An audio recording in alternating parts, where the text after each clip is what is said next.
5 o'clock, we'll call this meeting to order. We'll first start with the Pledge of Allegiance. The flag is on this side of the room. I pledge allegiance to the flag of the United States of America and to the republic for which it stands, one nation, under God, indivisible, with liberty and justice for all. Jason, will you please do the roll call? Sarah Sarda. Here. Terry Crandall. Here. Kathy Greenaway. Here. Franny Kiefer. And Jill Sternquist. We do have a quorum. Moving on to item agenda number 2, approval of agenda. Entertain a motion. We have a motion and a second. Any discussion? Roll call, please. Jason? Greenaway. Yes. Sternquist. Crandall. Sarda. Yes. Moving on to item number 3 on our agenda, conflicts disclosure. If there's any conflicts at this point, now is the time to address them. Hearing none, we will move on to item number 4. The main reason we were here is to talk about the return to school.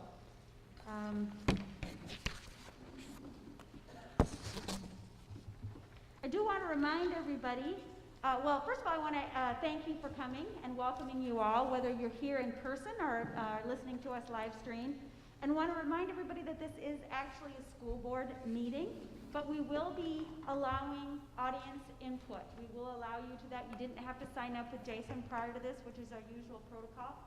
A couple things that we ask is for you to remember that the purpose of this meeting today is to really, as much to give information to the public, to the parents and the staff, to the students. It's also for us to gather information, as this situation is in a very fluid process. I can tell you that it's taken very, very seriously. There's been lots of discussion amongst this administration staff about what ifs and how will we go about it. And also it's weighing very heavily on the people that are going to make this decision as far as the school board about what is the best decision for our students and our community, because there are a lot of different factors riding on this.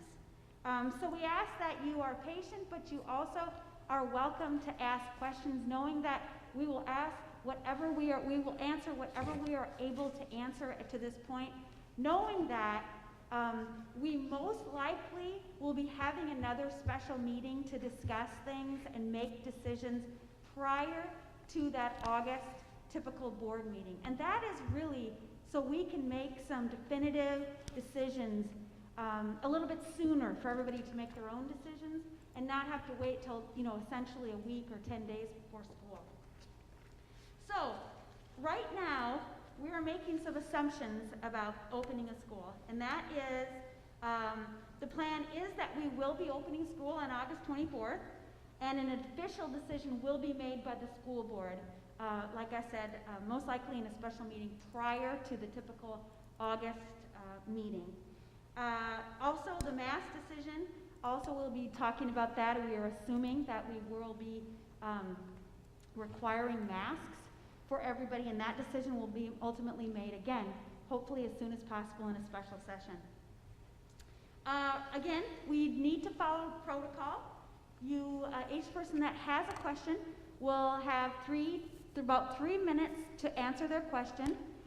If you need more, you just need to ask for approval, and I can extend that a little bit more. Again, we ask this to be an open and respectful dialogue as we are all in the process of gathering this information. I'm going to turn this over now to Dr. Kendall, who will give us a presentation. We'll hear from the administration staff about the working draft that they're working on right now. Thank you.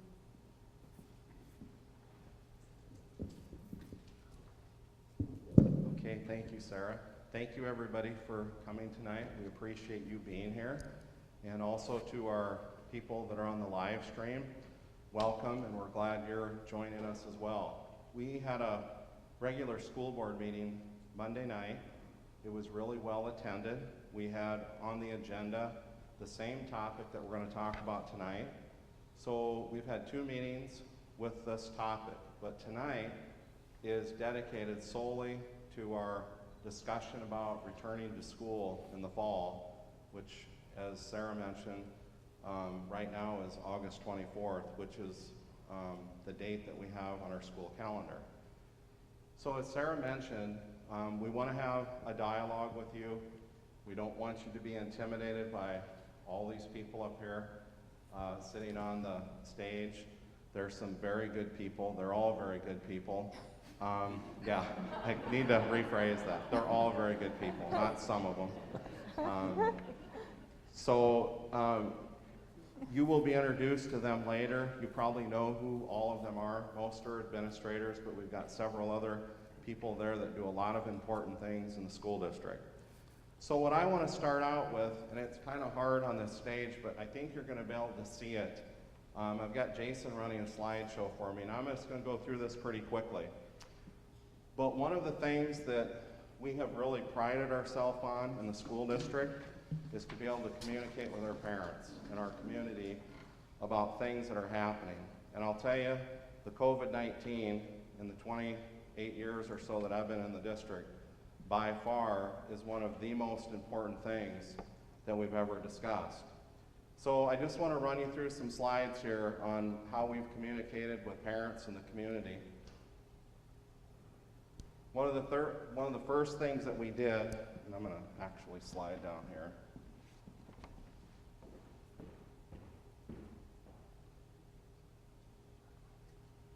On May 22nd, we sent out a parent survey. We had a really great response. So for those of you that participated, thank you. And the purpose of the survey was just to get feedback on assuming that we're going to be in school. And I didn't state that in the survey, and if I had to do it all over again, I would have. So assuming we were going to be in school, we had a survey to ask you, what are some things that are of interest to you as far as us coming back? When wouldn't you come back under a scenario? And for those of you that took the survey, you know exactly what I'm talking about. And if you didn't do that, you can get on the district webpage. All of the results are posted, so you can see what the results were. But in any event, on May 22nd, we sent out the parent survey, and on June 3rd, we posted the results. On June 12th, I sent out a message to parents and staff talking about a work group that was going to take place, which was made up of a lot of faculty and staff in our district, as well as school administrators, and we were going to start planning for the opening of school, and that was back on June 12th. I also asked that you please contact your child's principal if you had any input that you would like to give us regarding opening school. Next slide. The Press and Decode, who's actually here tonight, who they do a fabulous job of covering the school district. They did a really nice cover story about the work that we were doing on June 17th. Next slide. And then David Leonard, who does a great job, KYNT and the radio stations covering the school district, did an Alive at 5 with me on June 25th. And you can access that. We talked a lot about the opening of school. You can go to KYNT and listen to that. And then had a Zoom meeting. I think most of you are familiar with Zoom now. I didn't know anything about Zoom until this school year, but I think we've all had plenty of Zoom meetings. But this meeting was really important. I worked with Yankton Area Progressive Growth and the Yankton Chamber, and we teamed up and we met or visited with, via Zoom, a lot of Yankton's largest employers in town, and it was a great turnout. I think we had close to 20 of the largest employers, and what we talked about was this: how can we collaborate, working with our parents, both as your employees and as our parents, if we have to do some kind of school shutdown, whether it be for a week, a month, if we had to go every other day, every other week, how could we work together to make that work for parents? That was in my opinion, the follow-up from that has been really good. And I just want to thank all of those employers that were part of that discussion. We talked about things like, could they call home more? Could they go home more if the kids were at home to check on them? Could they work from home more? We just had a list of things that we talked about. And I think many of those were actually done fourth quarter, but we just want to be able to continue to work together and get through this and work together and make this happen if we have to go to something other than being in school every day. Next slide. I also had a Zoom meeting with our ministerial association. They were wonderful. I think we had, I'm going to say about a dozen churches, maybe a couple more, that participated in that. There were some that did not because they were not available. But we got into just really good discussions about taking care of each other, helping to take care of families, taking care of our kids. We even got into substitute teaching, that some of them have people in their church that would be willing to come in and help substitute. If we had a teacher that was sick and we needed somebody in that classroom, perhaps the teacher could still teach from home and this person could come in and help with the classroom. So we got into a lot of good discussion about that, and we're actually going to talk again about some other ideas. Next slide. And then these are just different meetings that I've been part of as superintendent, and I'm not patting myself on the back, but what I want you to know is this is a statewide effort with schools and departments across South Dakota to do whatever we can to have a good, safe opening for kids. And so we've met weekly with the Department of Ed. We have a large school superintendent group that we have met nearly every week and talked about different ideas. We've met with the Department of Health to talk about the return to school.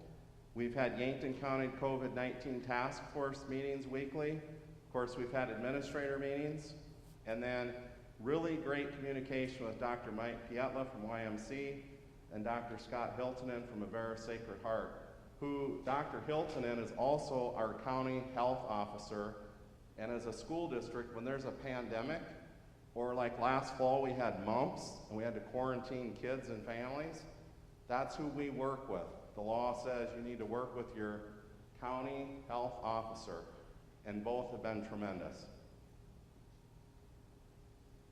And then, of course, this slide and the next slide, Jason, we sent out a parent email just letting everybody know we're having a school board meeting Monday about this, one of the agenda items, and then a special meeting that you're at tonight about returning to school. Okay, next slide. So as I told you, we had 3 work groups going this summer. They've been working really hard. And they talked about a lot of things. They talked about the fourth quarter alternative learning plan that all of our kids were part of, or most of our kids were part of. How can we improve that? If we have to go back to using that at some point this school year, we want to make it as good as we can get it if we have to turn to going to alternative learning online. We also talked about what might it look like, what are options that we could discuss or they would discuss about returning to school instructional options. So they talked about this. These are the 3 that were really came out of the work groups as recommendations. The first one, of course, is for kids to be in school and at school with students and staff. That by far is our #1 goal, is to get our kids back in school, and I want to emphasize safely. If something happens between now and the 24th that impacts Yankton with COVID-19, I will tell you that we will have no problem pulling back on that date because we want to do it right and we want to keep our kids safe as well as our staff. So that was the first option. The second one was alternating days every other day with groups of kids. Now, the purpose of that, of having a Group A and a Group B, is so that we lower the numbers in the classrooms. And so Group A, if you're in Group A, about half of the kids in the district would maybe go Monday, Tuesday, that Friday. Group B, the other half, would go Tuesday, Thursday, and part of the next week, and it just starts rotating. That was probably the second idea that was most favorable from the group. A little bit of discussion about, well, would we go a 4-day week in there and use one of those days for a cleaning day and other things that you have to get done. Just from my perspective as superintendent, a 4-day school week in Yankton has never been a popular thing. And I'm not sure what the community would think of that. I think that if we can go to school, let's go as much as we can when we can. The other thing that that creates for a lot of parents, I think, is if we had that 4-day, would be issues with daycare and other kid issues. So I kind of made a bit of a decision to pull that back a little bit, and let's really talk about the every other day with a Friday. The third option then is schools closed for a period of time. We might not ever get to the second option, okay? It could be that we're going to school or we're not going to school. And a lot of that is going to be determined again by our COVID cases in Yankton and perhaps what's happening in our schools. Slide that up, please. So the start date for the 2021 school year. The plan is to begin with school, at school, with students on the 24th, as planned according to our school calendar. However, as Sarah mentioned, our school board chair, president, that will be determined, to be determined. Again, if something happens between now and then, the board will make a decision. They are going to make the final decision on when we're going to start school, but we're looking at August 24th. Here's the deal. Parents that would not be comfortable with that. If we got to the 24th and that was the opening date, and you were a parent that was not comfortable with that, you certainly have the option of doing our online learning with packet pickups, and we would work with you in order to do that. And I want you to also know that that's fluid. You know, it might be something where kids might be doing that for 2 weeks, and then they feel comfortable, the parents do, to get them back into school. We could have a little bit of a tick that makes them uncomfortable, and they could go back out. What I want you to know is we think the best option for kids is to be in school, if at all possible. It really is the best option to be with your peers, be with your teachers, do the experiments at school, and all those things that are a benefit of being at school. The kicker to being able to not be at school is that you have to remember, not being at school, if you're not enrolled, it's mandatory that kids are at school. You can't just decide that I'm not going to send my kid and we're not going to do anything. So you need to pick one of the two, but know that you have an option to do that. The other thing is that your child must be enrolled in the school district, and so make sure that you contact your building principal if you think that you might use the online option to start school, or if you decide to pull away for a while, make sure that you communicate with one of the building principals. I'm going to stop there. Any questions about that? The three scenarios: in school, the possibility of every other day, or we maybe not be in school at some point. We've got 2 mics. If you have any questions, we can run around. Just show your hand if you have a question, because I do want to stop there. I'll take any questions that you would have. Okay, in the back.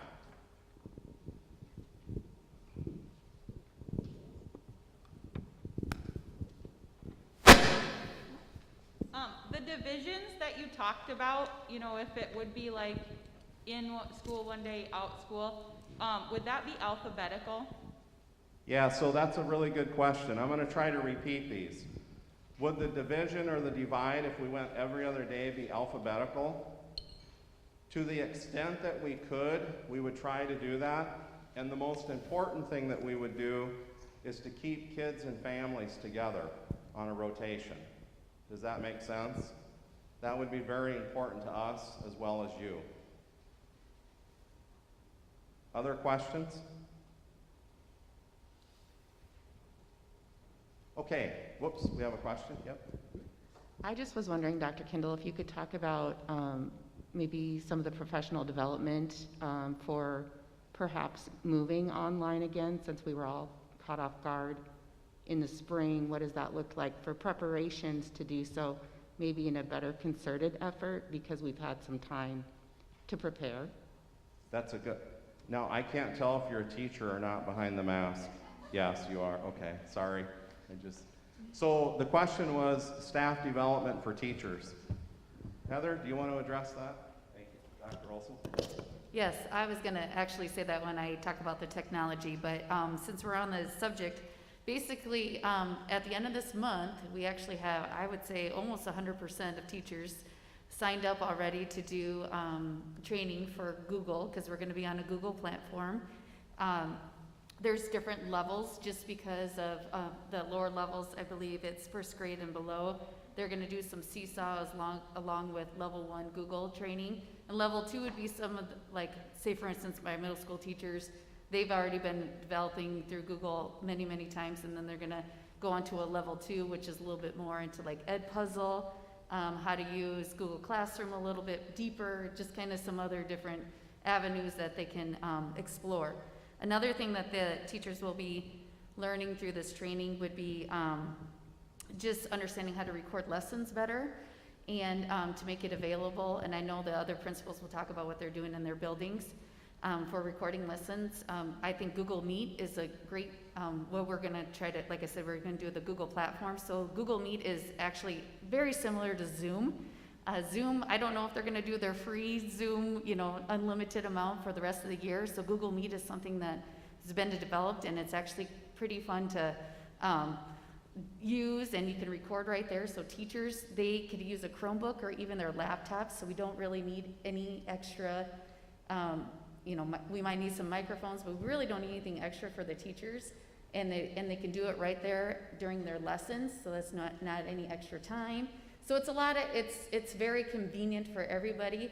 The other good thing about Google Meets is if your child is at home, say at 10 o'clock, the teacher says, get on Google Meets, you can interact with the students, or they can watch a recording lesson of it later. So there's kind of some other different developments that'll help out with the students and the teacher interaction. Did that answer your question? Okay, thank you. If you'd slide up, Jason. Okay, masks. That's probably the hottest topic in the United States right now and across the country, and it's a big one. It's a very important decision. So since we've started these discussions, and my discussions in the last couple of months have been, you know what, at this time we're going to talk about highly recommending that all of our kids wear masks, okay? And that's the discussion that we've had. Even as of Monday night and tonight. However, as our school board president indicated, our school board, we're doing these listening sessions and trying to get more feedback on this topic. And we really want to do the right thing. We want to listen to both sides of this. And our school board will make a decision on whether or not we will be full masks with all kids in the district. So that will be to be determined. And I meant to take this out because it's going to be mentioned later, but I'll just mention it now. We are also going to do desk shields, which will be provided at the elementary schools at each of the kids' student desks. And we'll also provide those throughout the district for other kids that might need them. Maybe they're immunocompromised or there's something else that There'd be a need for that, but we will also be doing desk shields at the elementary schools. So I'm going to stop there. Going to open it up for comments about masks. If you would like to comment about that, we have one school board member that's not here. She could not be here, but she is going to watch this. So essentially we have all 5 school board members are here to listen to what you might have to say about masks. So if you would like to make a comment, please raise your hand, and we'll start with that. Okay. Hello, I'm Brian Hunoff. I'm a parent. I just wanted to make a few quick points about masks. I heard you say that they're going to be recommended. I think it's important that they be mandatory, except for those cases where there might be a medical reason the student couldn't wear one. I'm sure everybody here is aware, or most of you, that the CDC director said nationwide use of face masks in public could bring the spread of COVID-19 to its knees within 4 to 8 weeks. He said the data is clearly there, that masking works, and the time is now. And it's been heartening to see all the major retailers this week who are following his recommendation. I'm hopeful most of our schools will do the same. And yes, we know that his use of the word could means mandatory masks are not a guarantee that COVID-19 would be stopped, but absent a vaccine, I think it's the best chance we have to stop it. And I think it's the most important thing we can do for the safety of our students and staff returning to school next week. A couple more quick points.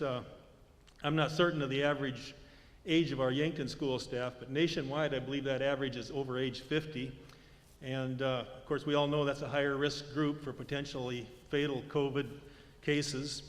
And these are folks, you have to remember, who come into close contact with dozens of households every day at school, and sometimes it's many times a day they'll come into contact with a different class, and these are households coming into their classrooms. So there's a lot of chance for contagion. Office I work in, my staff and I have been wearing masks all day, every day for 3 months, and I won't deny that they are sometimes uncomfortable, especially at first, but you do get used to it. And I think kids are even more resilient and adaptable than adults, so I think most of them would have no trouble getting used to it.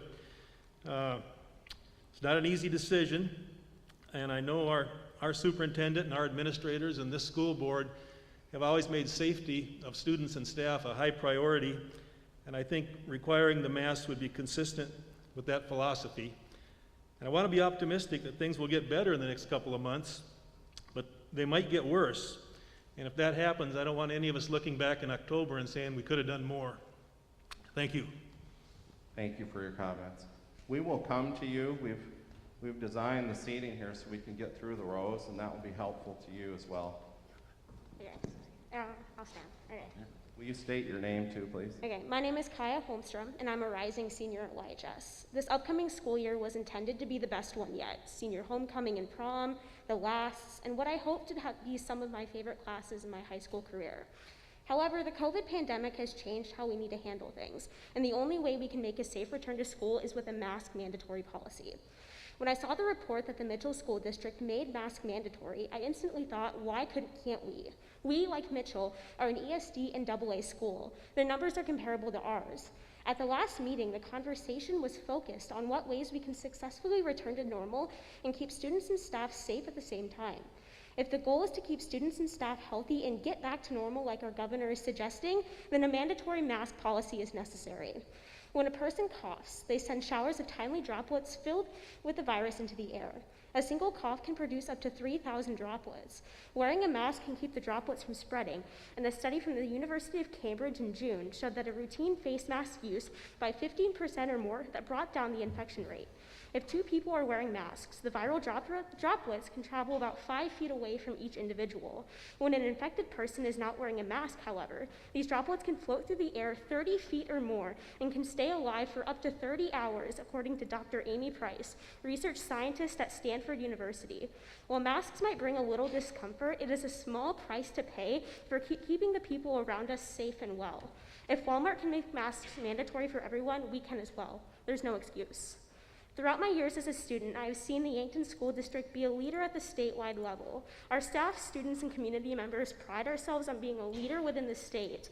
Wouldn't this be a perfect time to step up and show leadership and let others take note of how it can be done successfully? Thank you. Thank you. Very nice to hear from one of our students as well. Thank you. Brittany LaCroix. Not necessarily a question, but just something to ask you guys to think about is my son is hard of hearing, and so masks pose a big problem, especially when he relies on reading lips. And so, you know, what steps need to be taken to get the masks that have the clear spot for the mouth so he can read lips, and if that's something that the school provides to those teachers that kiddos with that are hard of hearing are in contact with, or is that the parent's responsibility, is that the teacher's responsibility? Just making note of how we can make sure that the kiddos that are hard of hearing are still having that option to read lips. Brittany, I can answer that. Yep. Sorry. Yep. I won't even let you speak. I'm just gonna take that. Mike's off. I'm Kathy Wagner, and I am aware of that, and I'm glad you asked, because that is something that we have already purchased. We run into that issue, you know, like with speech therapy and articulation. Well, we really can't do articulation therapy with a mask. And the same goes, it's not just speech though, because there are, like you said, the hard of hearing. There's also, you know, the facial expressions of nonverbal students. So there are a lot of things that we need to cover with that type of mask, and I wanted to make sure that that was covered. So. Thank you for asking that. And actually, Kathy and I just emailed about this today, this afternoon. We talked about that type of masks, and they've been ordered for staff, and we would work through that, yes. Just a reminder too to our panel, speak very loudly so that, because sometimes that doesn't quite pick up, so make sure you're speaking loudly. Other questions or comments about masks? Yep.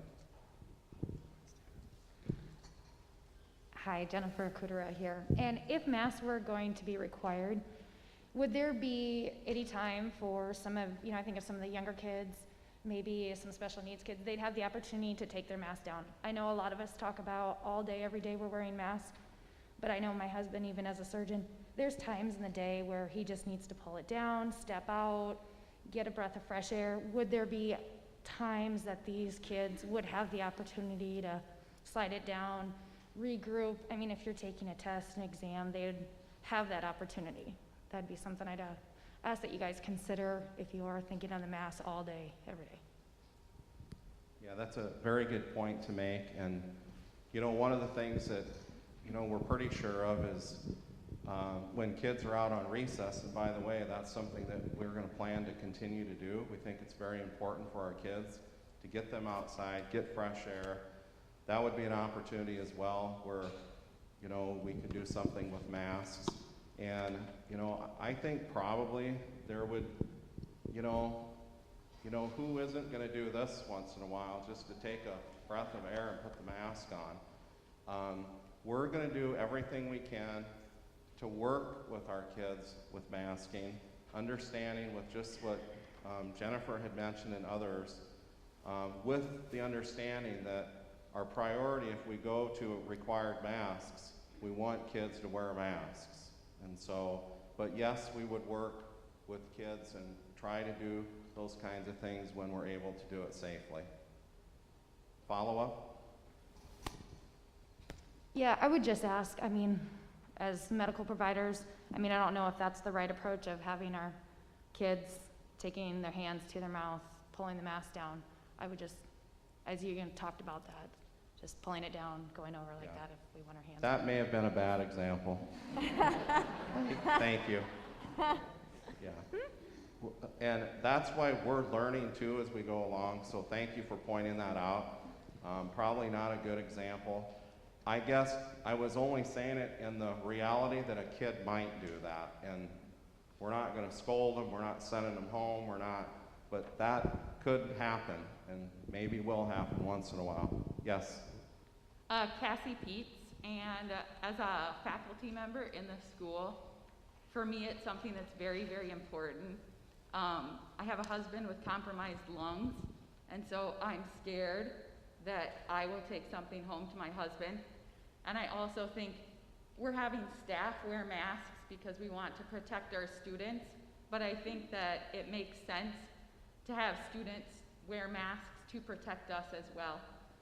That, especially at the high school level, I'm not with the same 25 kids every day. I'm actually with around 120 over the course of a day. And to think if even half of those kids don't wear masks, that's 60 times I am at a greater risk of being exposed to the virus. So I think as a faculty member, I would really like to see mandatory masks, especially at the high school. I know that that's a difficult thing for the elementary level, especially young kids like kindergartners, first graders. But I do have a first grader, and I told all of my children that they will be wearing masks to school, that it's not optional for them. And my husband did bring up the fact, well, okay, but how are they going to do that? And I said, we will practice. We will have days before they go to school where they wear their mask for the whole day. They take it off for lunch. They can maybe take it off to go outside and play, but otherwise they wear their masks. And I think that the sooner that decision is made and communicated out, the sooner that families have a chance to practice those things. Thank you. I'm Lori Stevenson, and I know if you decide to do masks, probably the best option would be that all students have masks, junior kindergarten to high school, but maybe for kids who are younger, junior kindergarten, kindergarten first, they're touching their faces so much that, just be open to the idea of not requiring all students, maybe, middle school, high school, absolutely, fourth, fifth, whatever, but be open to the idea of what's right for those younger kids, and maybe not requiring that, but requiring it of the older kids, maybe strongly suggesting it. I know it gets a little murky, but what's best for the learners at that age and what's going to be distracting. And so just be open to, I'm sure you already are, to all different kinds of options. Thank you, Lori. We have a comment, okay, there, and we've got one down here.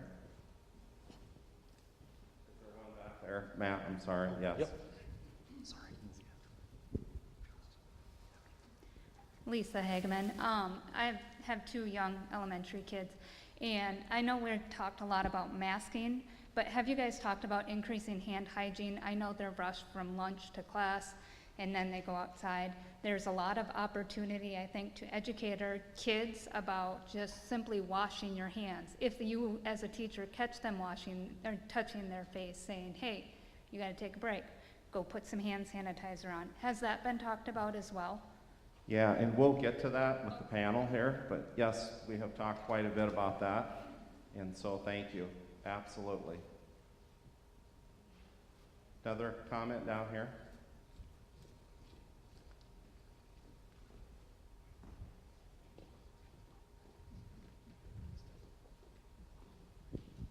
Hi, my name is Carter Demaray. I'm a rising senior at YHS. I want to say that I am also very much in favor of mandatory mask wearing because I feel like it will make people feel safer.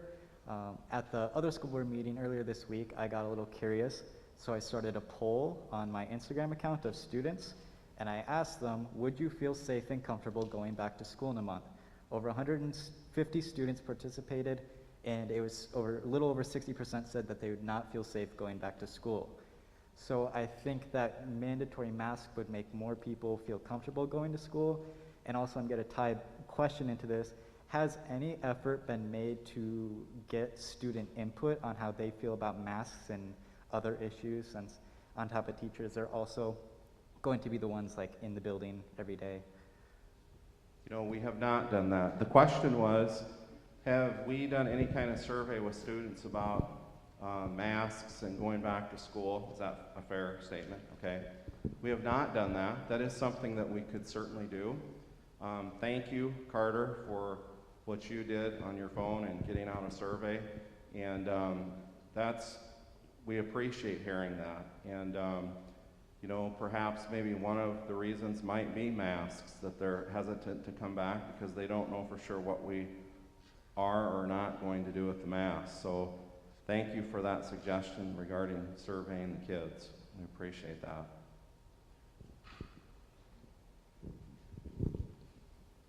I just want This is Cassie Peets again. I just wanted to piggyback on what was said about maybe considering lower grades not wearing masks. I read some studies about the use of face shields for younger children that frequently touch their face, and those studies seem to indicate that wearing a face shield at least provided some protection, and that might be a better option for younger children who would actually touch their face more, that face shields might be a better option for them. And they do make things like bucket hat face shields and things like that that are easy for young children to put on and to wear. So I think when we're looking at, there's definitely different levels of children involved, that might be an option to look at for younger grades. Thank you. We've got one here. Hi, my name's Chad Herman.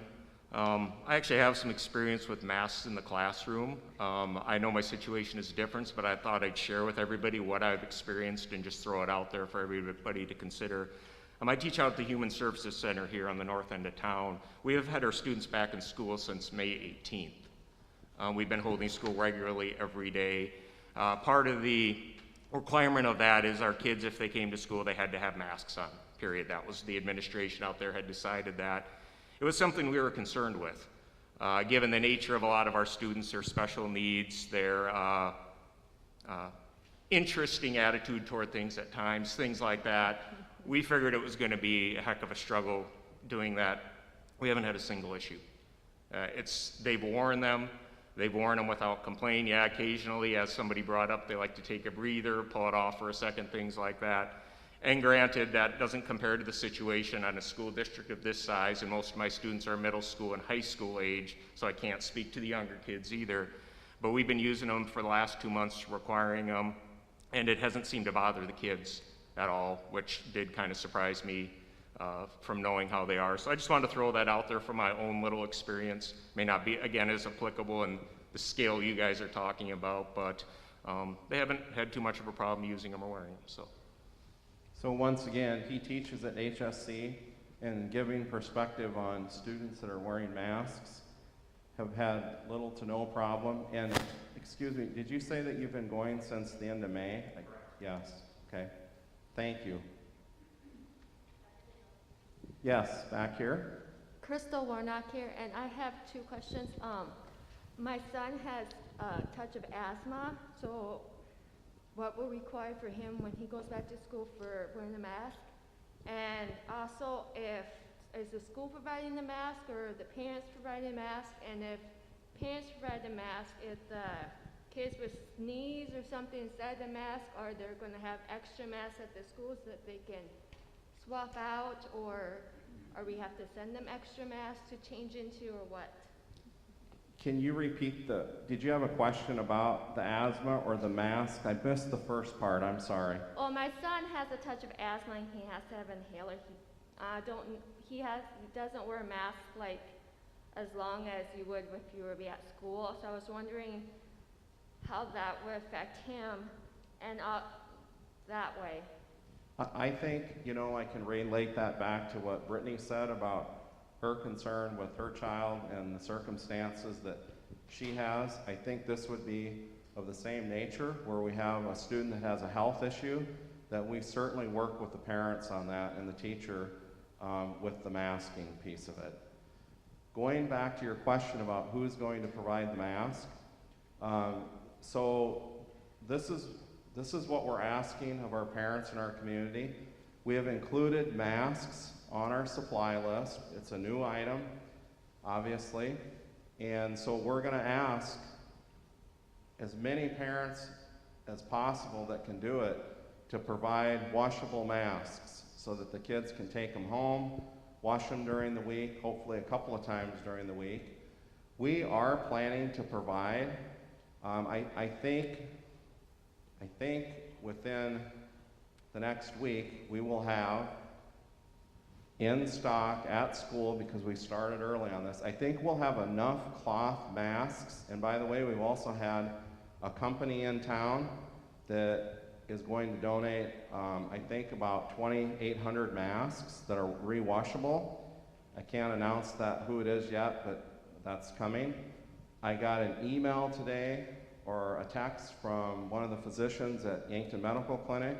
They're going to do a mask drive for the community, and we will provide at the beginning 2 washable masks for every student and every teacher in the district, along with some shields for teachers in the district. And if we have to do something for some of the kids with shields, we'll work on that. So have I answered your question? So it's really a team effort between the school, the community, and our parents to provide masks for our kids in our district. Other questions or comments? Is there a hand up back there? Yes.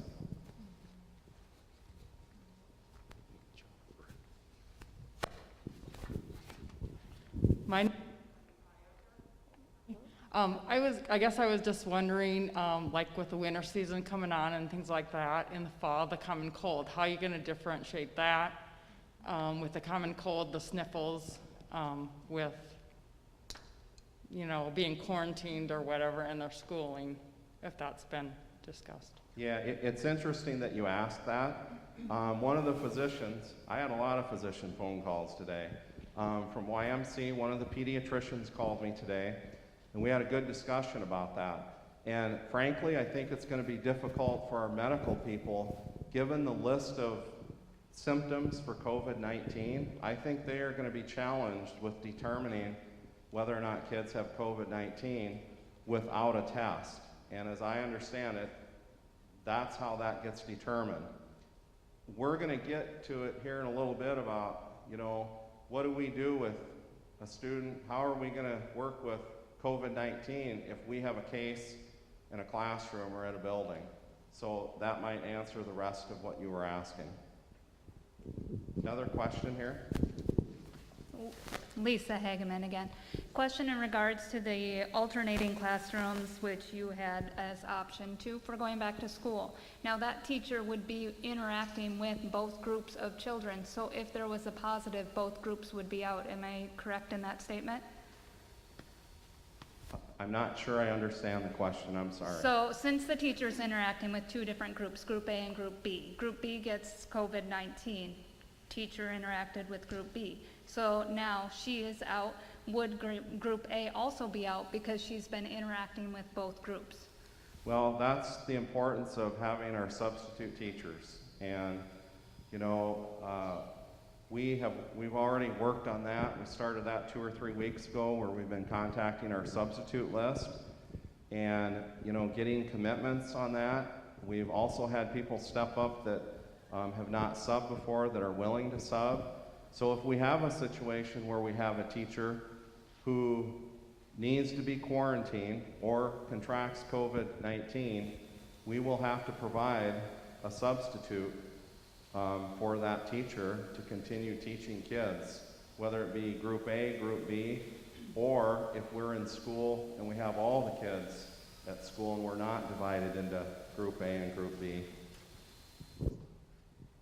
Sorry, I'm a little unclear on your response there. So if the teacher contracts COVID, she's been interacting with 2 groups. Will the 2 groups be out?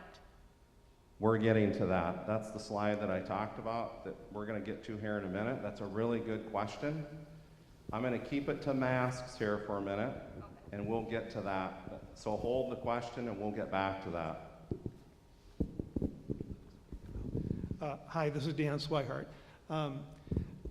I just wanted to maybe make the point that if we do go with mandatory masks, and I do support that, we need to do an education component with the kids as well as just hand them a mask and say, have a nice day.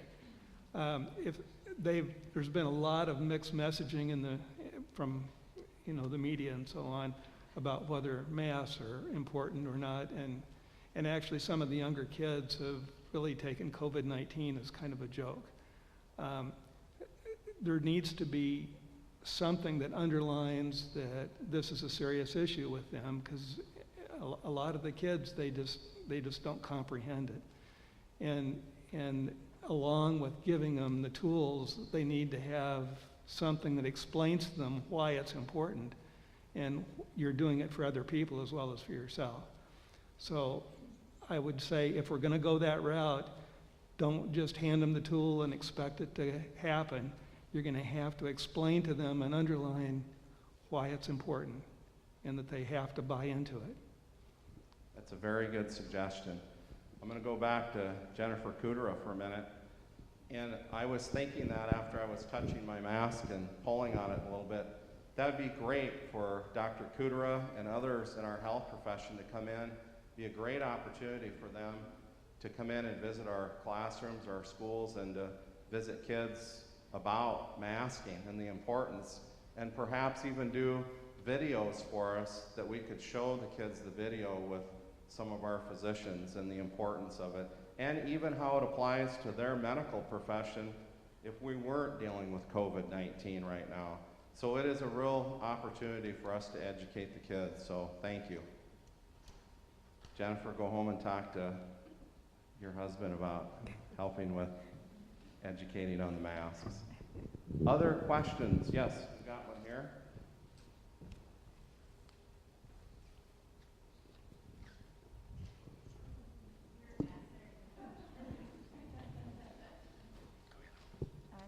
I'm Stephanie Weeman. I'm a parent and I'm also a physician in town. I'm an anesthesiologist, so I'm taking masks on and off all the time. So I love this discussion, and I've kind of been listening in just to see where I can weigh in. One of the first things I want to talk about is protecting our teachers. So in addition to the masks, face shields are something that teachers could easily wear. We can be compliant with that. The virus is contracted through receptors in your eyes, nose, and mouth. And so the main thing that we want to avoid doing is touching our eyes, nose, or mouth. So fomites, like door handles and things like that, you can contract the virus from that. It's less likely than airborne, but that's where the hand hygiene comes in. If we're giving our students a break by taking their mask off, we want to be sure that right after they've touched that mask, they're using Purell hand hygiene or washing. I am a strong proponent of wearing masks. I think it's the way that everybody coming back to school is going to feel safest, parents included. So I do think that education is important, and I really do want to also protect our teachers, being that they would be in the age group that is the higher risk category. May I ask a question? Well, so earlier in the conversation about masks, there was a comment that came up about the shields for the younger kids. What would be your opinion on no masks for the little kids perhaps, and shields? Or can you respond to that, just what you think? Or? Yeah, so the mask that I'm wearing protects the person next to me. So those kids, if they were asymptomatic spreaders, they still could be spreading it. Maybe the shield would catch some of it, but the virus can certainly go out of the shield. So it wouldn't be as good in terms of them protecting others, which is the goal with the masks.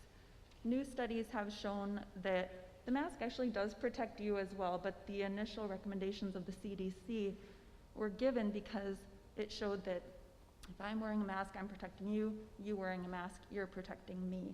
So for kids who can't wear masks or need some accommodations, I think that would be a good option. But for teachers, I think mask and face shield would be safest for them.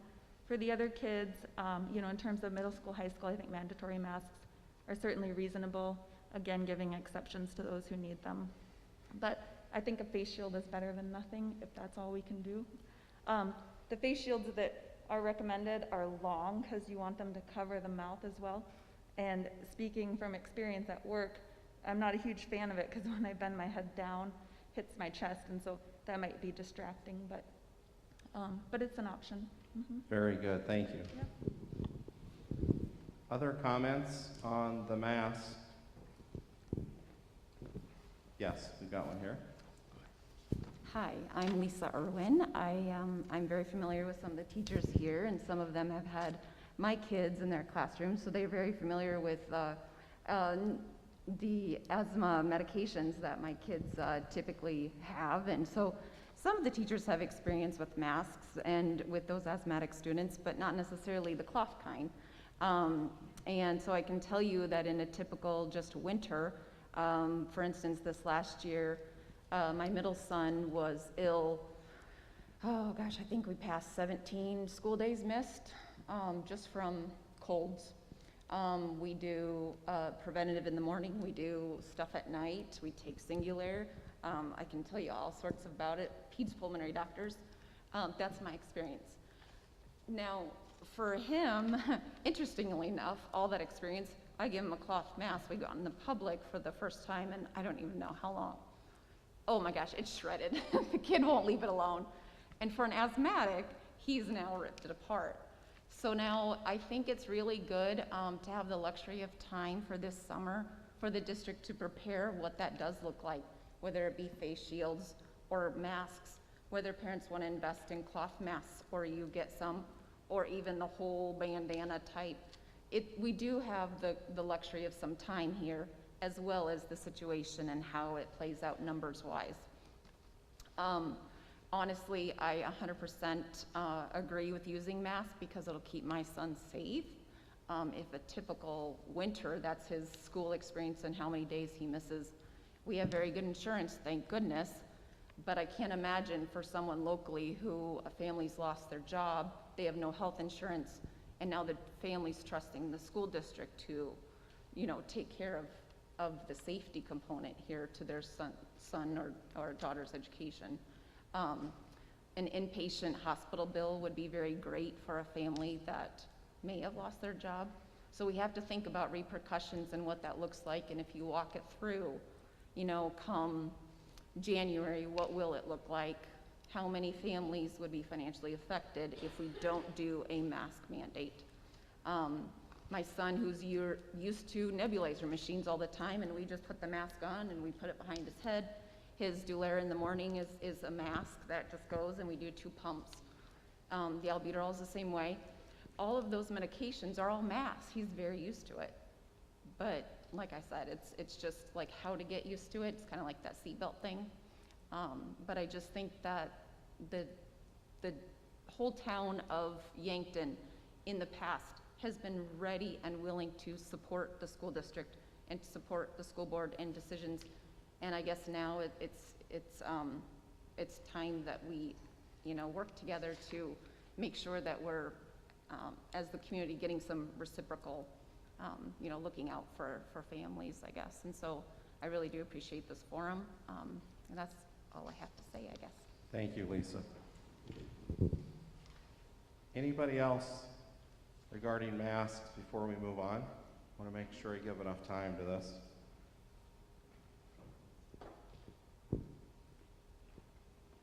Okay, very good discussion. Thank you. All right, we are gonna, so I think back to the question back here by Mr. Crandall. I think we're going to address that now. So one of the things that we will be working very closely with the Department of Health, as well as our local healthcare professionals. And if we get a confirmed case of COVID, this is what we're being told as of this week, that the school superintendent will be notified of the confirmed case. The State Department will then help us determine how we're going to maneuver that in our schools, okay? They will help us with some tracing, and Kathy and I did this last fall with the mumps. And so we will work directly with them. They will help us determine what we do with that student, perhaps students that were in contact, staff members that were in contact, and they will guide us as far as what the next steps are with quarantine and those kinds of things. We could have these scenarios, and I think it's important that you know this. We could have a scenario where we have a classroom at one of our elementary schools that's completely quarantined and everybody needs to be at home. and perhaps even the teacher. We could have a situation where we have 2 or 3 classrooms throughout the district that we do that with, and we're still up and running with everybody else. We could have a situation where we close an elementary school and all of the other buildings remain open. Or we could have a complete shutdown of the district. So there's a lot to be determined, and I don't have all those answers right now. For a matter of fact, I'm not going to have them until we have a case and they walk us through that on what we're supposed to do. They have a flow chart, a couple of flow charts. Kind of getting ahead of myself here, but we are putting together a document that all of you will get. It'll be online, it'll be for our school board, our parents, our community. And those 2 documents will be within the return to school for the Yankton School District, okay? And you will be able to view those documents. They are changing. Matter of fact, the document I'm talking about changed once in 2 days, and I'm sure it's going to change more before we open school, and it might even change after we open school. So, I didn't clearly answer your question back there, but maybe if the mic could go back there, please. We have a parent that want to make sure I answered what you were asking. If not, I'll try to do so better. My question about the alternating classrooms. Yes. So I want to know if that's been discussed, if you discussed that idea with some of the physicians you said you're talking to and things like that, state epidemiologists, if you've reached out to them. What is the recommendation? Because that teacher's interacting with both groups of children. So if one group is positive, she's a high-risk exposure. How do you determine that that other group can still go to school because they've been interacting with the same teacher? That is my question. Yeah. So in splitting them up, are you really decreasing the loss of school for both groups? If you would email me that question, I'm serious, I would be happy to. I did. You did, okay. Mm-hmm. I've gotten a lot of emails, so I'm sorry. Was that recent? Will you re-email me that question? And I will make sure that we get that as part of our discussion with our local healthcare people, and I can send it to our contact at the Department of Health. Thank you. Thank you. That's a good question. Other questions about that? So that's how we're going to handle COVID cases. We're going to be working with the Department of Health and our local healthcare people, and it could be a variety of situations that come up, which includes staffing. Yes. Hi, I'm Caitlin Paulson, and I was just kind of curious. You talked about the elementary schools, so if the teacher was positive, like you would send the students home, or if a student, whatever, in the elementary schools, but what do you think that would look like for high school ages if you were planning to go every day, like everybody's back in school every day? What the hope is, what do you think high school, middle school ages would look like if someone were to contract COVID, spread it, whatever? Because we move from classroom to classroom, or are we staying in the same classroom every day? Yeah. So sorry. Here's a question that I posed. I think Kathy was part of that group when we asked the question. Almost identical to what you're asking. Let's say that we have a high school student that we find out on Thursday that he tested positive for COVID. So he was in school Monday, Tuesday, Wednesday, or Tuesday, Wednesday, out on Thursday, but was positive and interacted with 6 different classrooms, 20 kids in a class. 6 different teachers, 120 kids. What do we do? And the answer was, do you remember? No. I do. Do you? Yeah. Well, then why'd you There was ask no me? answer. We'll get back to you. And they have not gotten back to us. I just want all of you to know that this is complex. This is not, I don't have a playbook that I go to page 8 and I look it up and I go, this is what I'm supposed to do. I don't know that the physicians do, and I'll let them, if they want to speak to that. I have to rely upon our healthcare people and our Department of Health to walk us through a scenario like that. And believe me, we will do everything that we need to do based upon what we're told. And if that means shut the school down, we're going to shut the school down. Dr. Kendall? Yes. I think I could give a little bit of an example of that. When we had the mumps last year, basically we did our own tracing, and where we went back into every high school class to see who was present that day at that time. So it was rather time consuming, but I would assume that it's going to be something similar to that. I'm putting you on the spot. Do you want to comment?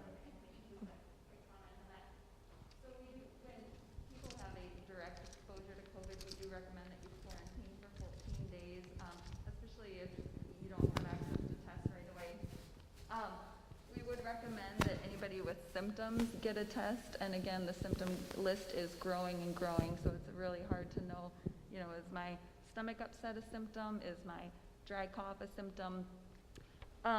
But patients who are asymptomatic, if they have been asymptomatic for 14 days, we feel comfortable having them come back together. So it would be a circumstance where, do we have to close the school for 2 weeks?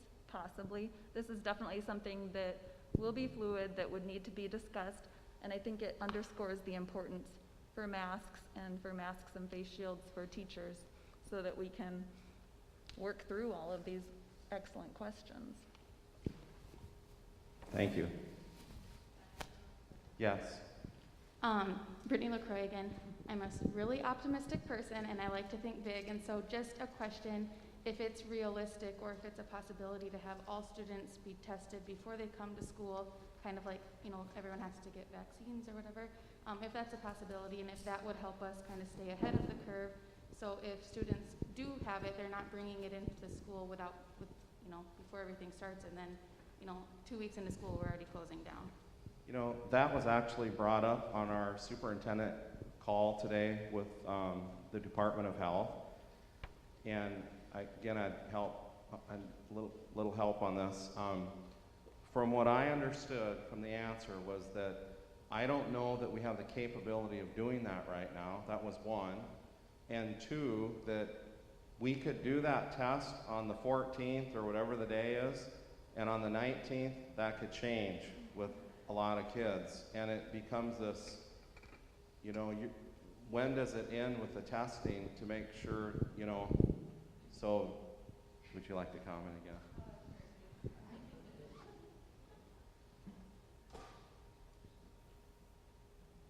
So that would be incredibly ideal to start the school year off right, but again, everybody's going to school, then going home, interacting with family, maybe friends from outside the school district, and so that negativity could change at any point. So it would be great to start off on a solid note, feeling like, okay, we're not bringing it in, but with everything that the kids would be doing every week, every month, teachers included, families with those kids that interact, it would only give us just a small time frame of security.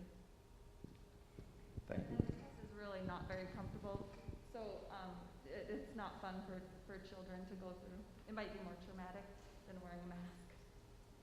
Okay, thank you. Do we know how widely available testing currently is in Yankton? Say there is a big outbreak at the high school, which houses a lot of kids. I'm glad you're here. So right now, we require pre-op testing for everyone who's going to have an elective surgery at Sacred Heart. Because testing is so limited, particularly the rapid test, which we would love to have more of, and the reagent is the rate limiting factor there, we are sending everyone 72 hours ahead of time to our testing facility out north at Fox Run to get a test. It goes to Mayo, and then we get those results back in about 48 to 72 hours. We're hoping that in the meantime the patients are quarantining themselves so that we can trust the accuracy of that test. right now, that test doesn't seem to be as limited as the rapid test that we have at Sacred Heart. We're saving those rapid tests for symptomatic patients, elderly, the ones who come in through the ER and need emergency surgeries. So we do not have the ability at this time to do a rapid test and know your results right away. But based on what I continue to hear nationally, I think 3 days we're doing pretty well if that's when we're getting our results back. So I don't know, if we tried to do a lot of asymptomatic patients, I don't know how thin we would stretch those testing capacities. I have a feeling we'd get a lot of pushback on that. Right now, we're mostly just testing symptomatic patients and then those who are at high risk. Like, we just did all of the nursing homes in the last month. So we do still have a lot of limitations on testing. I wish that wasn't the case. Thank you. But you've had positive cases at a Vera hospital locally where the patient was asymptomatic, they were coming in for elective surgery, they were positive, and then you find that out at that time. And so again, like another argument's sake for the use of masks, because the patient didn't know, neither did the referring physician that sent them there. And so then all of a sudden there's a protocol that seriously is a tree that goes out as far as who are you around and all those other sorts of questions. So, and by the way, Stephanie and part of her team had done a lot recently in intubation for locals that need to be done. So kudos to Thank you. We have another question back here. Abby Benson, I have a question about, and it kind of piggybacks off of that with our testing procedures, that if we have a student who is getting sent home with symptoms, or if we are experiencing symptoms, how quickly would they be able to get their test so we would know, and how quickly would the results be given to the superintendent so we would know, so it doesn't go 4 to 5 days, oh, he does have it or he doesn't, we've been quarantining. Does that kind of make sense? Can I jump on that too, because it might, that's a concern I have too, kind of tied to that. If I have to wait until the Department of Health notifies me when school opens, I would rather that parents get a hold of us at the school when they know.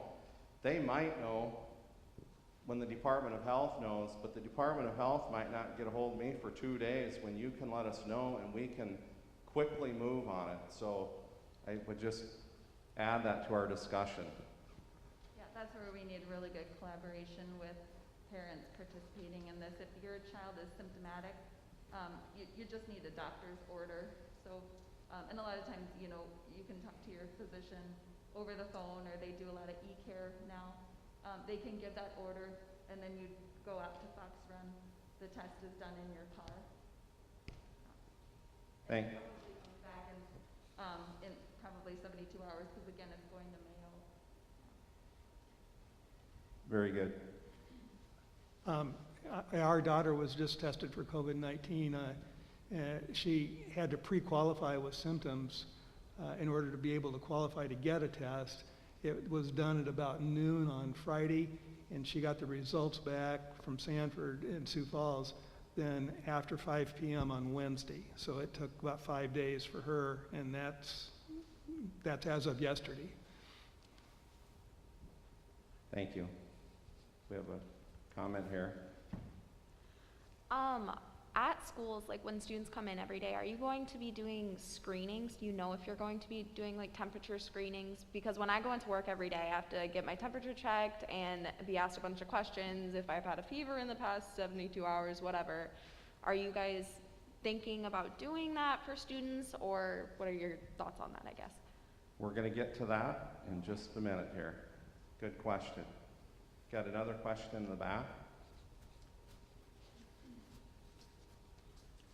I don't know if you guys have discussed this, but when we're going to talk about testing and the things like that, I know they are optimistic about getting a vaccine out by the end of the year. Are you guys looking at requiring that? You do not currently require every child to get the flu vaccine. It's just heavily encouraged. Well, there are state laws that govern vaccinations, and the flu vaccine is not one of them. But I will tell you that while we would love to have 100% of the flu vaccine, there was a time where we were pretty close to that. And it does help. I'm just telling people. When we didn't used to do it, our flu rate was crazy. And when we started, when the state offered free shots, and I don't know why they ever quit this, but I asked that again today. Matter of fact, I emailed it before we came here. Are you going to offer free flu vaccination for school-age students? And hopefully I'll hear by tomorrow. But are we going to, if there's a vaccination for the COVID-19, I don't know that we can mandate that at the school. Like immunizations, that's what I meant to say. So I think we will cross that path as we get to it. I think the best that we're going to be able to do, or at least talk about at this point, is get your flu shots. Get your flu shots. And actually, Dr. Pietla from the medical clinic got a hold of me yesterday, and we're working with the Department of Health on doing something in Yankton for that to promote it even more than what we have. So that's another good comment about vaccines. And let's hope that we do get a vaccine for COVID-19.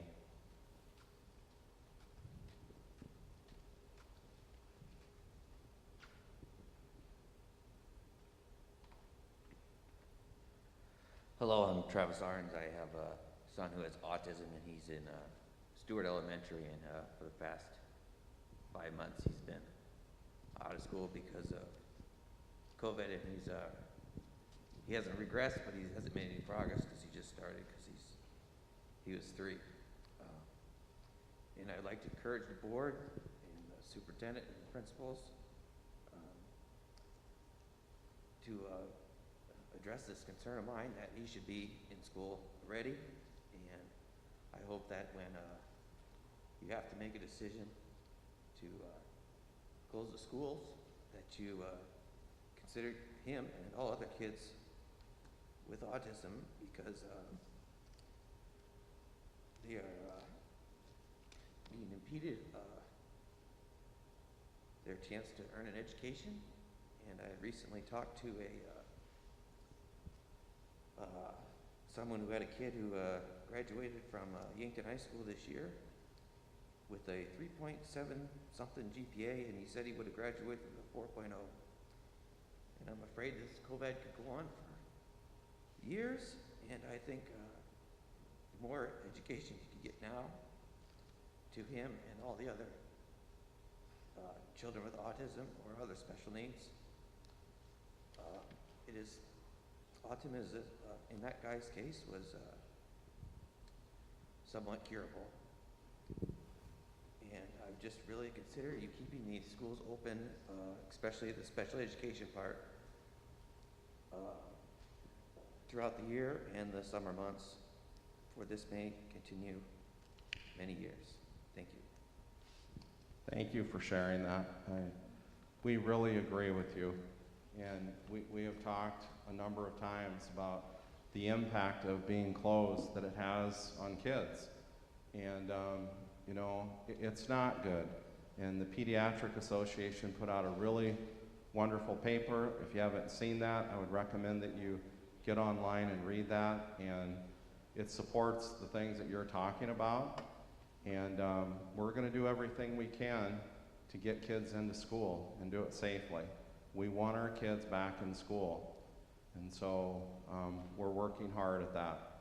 Kathy, do you want to comment on that at all? Okay. I don't really have anything to add, though. But yes, we understand that no matter what disability, and even young children, we know that the consistency and the routines and things like that are key, that they're part of learning. The unfortunate part is in the spring, weighing out what is the safest, how to keep everyone safe.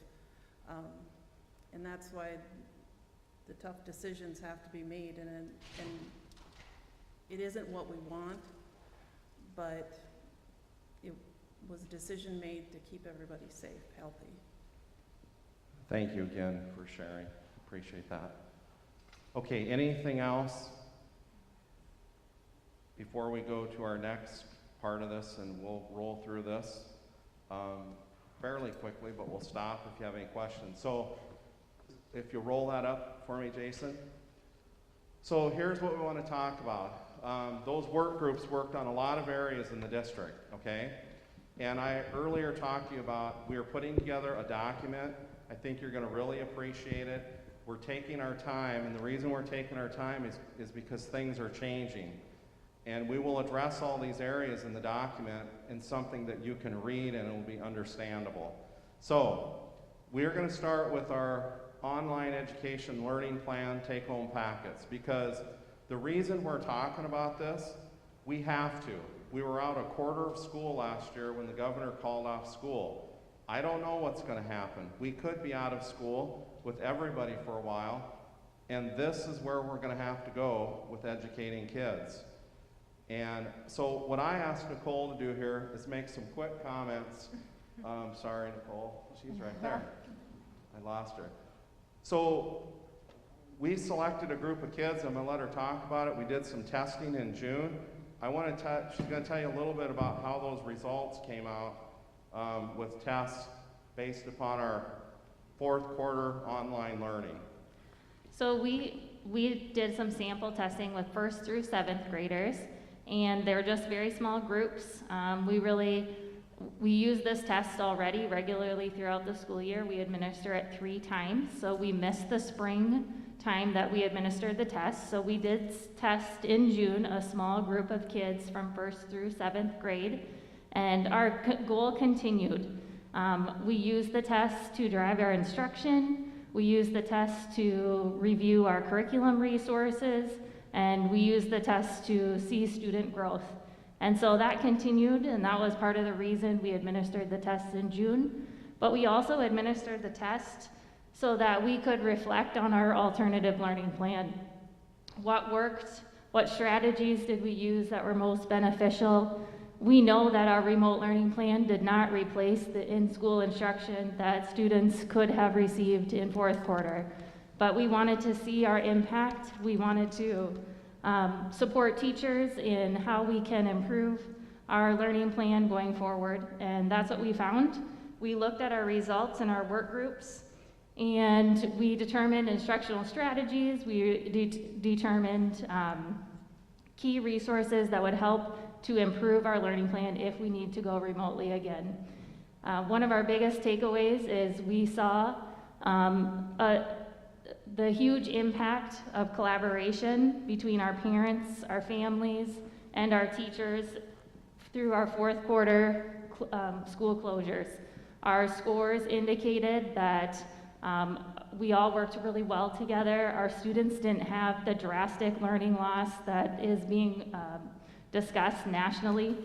And so we will continue to use that information as we evaluate our learning plans, and if we have to move to remote learning again, we have some better instructional strategies that we'll use going forward. Okay, thank you. And again, I just want to reemphasize, we want our kids in school, and while that worked is better than we thought it was going to, the best place for our kids is to be at school. All right, we are now going to turn it over to, we'll start with Mr. Clemish. Good evening, Jerome Clemish from Stewart Elementary. And like some things that have already been mentioned about our elementary learning plans, we realized that a lot of parents were working last spring during our plan, the implementation of our plans. They'd get home, get supper on the table, and there were some frustrations with some of our learning plans. Many packets were picked up, and I'm going to talk a little bit about that, what we're going to do with those being returned, but we want a smooth transition. Like Dr. Kindle said, we may have to go out for a day, a week, the 14 days, it could be longer. Some of the things that we're going to implement, and Nicole Wellness has been a big part of this. The first thing that I got calls about was access, computer access, passwords that weren't working with elementary kids. So we're implementing a program called ClassLink. And this program, the teacher can put in all of the programs and websites that they're going to use that require a password, and the kids will just have one password to be able to get access to those. So I think that'll be a big help. Dr. Olson mentioned a common platform, Seesaw being used with preschool through first grade, and Google Classroom being used with second and through fifth grade. We want to get the kids in school, get the logins all set and ready to go, and teach them how to use it day one. And then if we do have to go out, or there are families who are out of school already, they'll know how to use it, and we want to work with the parents, whether it's instructional videos, how to use Google Classroom, or a help video to help everyone better understand how to use them. There's also a parent component of these programs, so the parents can stay informed and know what the assignments are, and the work can go back and forth so that things can be returned electronically. The nice thing about this is it can really individualize learning for students.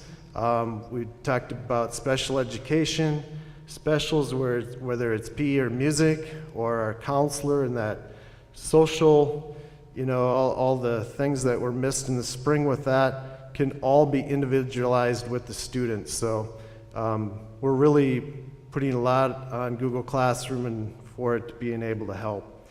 The third thing I want to mention is the teachers are going to do a lot of videotaping of lessons so that parents after work or they get home, if we go to this scenario, we'll have videos for the kids to watch on the teaching part of it.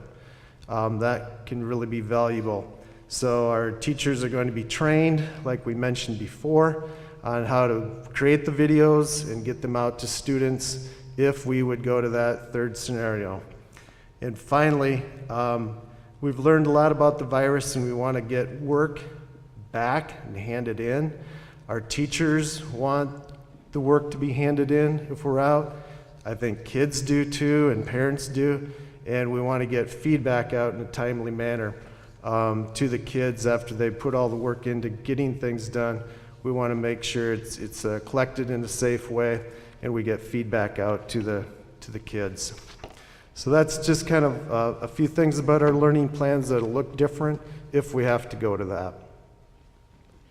Hi, this is Kerry Mitchell. I'm the principal at Beadle School, and I'm just going to touch on some of the...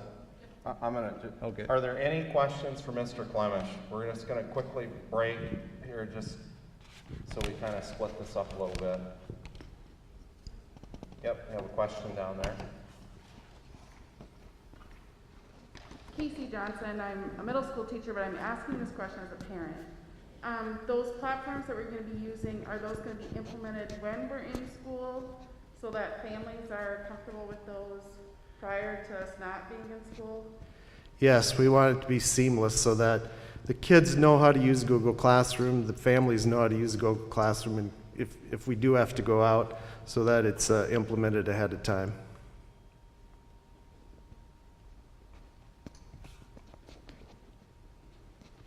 I just had one question on that. Throughout, as we were doing some of this online learning at home, there's maybe different questions that came up, and I know the teachers were great of getting back, but I think personally, we had 3 different teachers for our kids. Would you ever consider there maybe being one teacher, maybe essentially, I don't want to say on call, but maybe returning the emails, going through, like if you had a question, rather than reaching out to teachers, maybe they were busy, they couldn't get back to you right away, but maybe for that week there was this teacher that could answer a bunch of the questions that came up rather than maybe waiting longer to get back to them. Because I know the teachers were great, I'm not complaining at all, but I just thought, would you maybe consider having one teacher each week that could maybe be in charge of responding? Yeah, we did talk about in our work groups about like set office hours almost, so that there would be specific times when the teachers would be available so that they could get back to you in a timely manner. And we're also thinking that the videos will really help when you do have those questions, Jennifer, to be able to watch those as a student might have a question. You bet. I think we got one back there, Matt. When you're talking about doing the video learning, you know, both my husband and I are both employed full-time, so how do we cram in 6 hours of work and 2 hours at night? My kids need to be in bed by a decent hour so that they're tolerable and receptive the next day to whatever's on board. How do you recommend we handle that situation? I think what you're asking is, you're busy, you're working, and you want to know how to get it all done. And that is the challenge. That was the challenge last time too. And we know that we have to make some adjustments, but we still want to have a rigorous curriculum that we want kids to continue to learn. And we're hoping that these outs aren't going to be weeks and months like last time either. That's what we're hopeful of.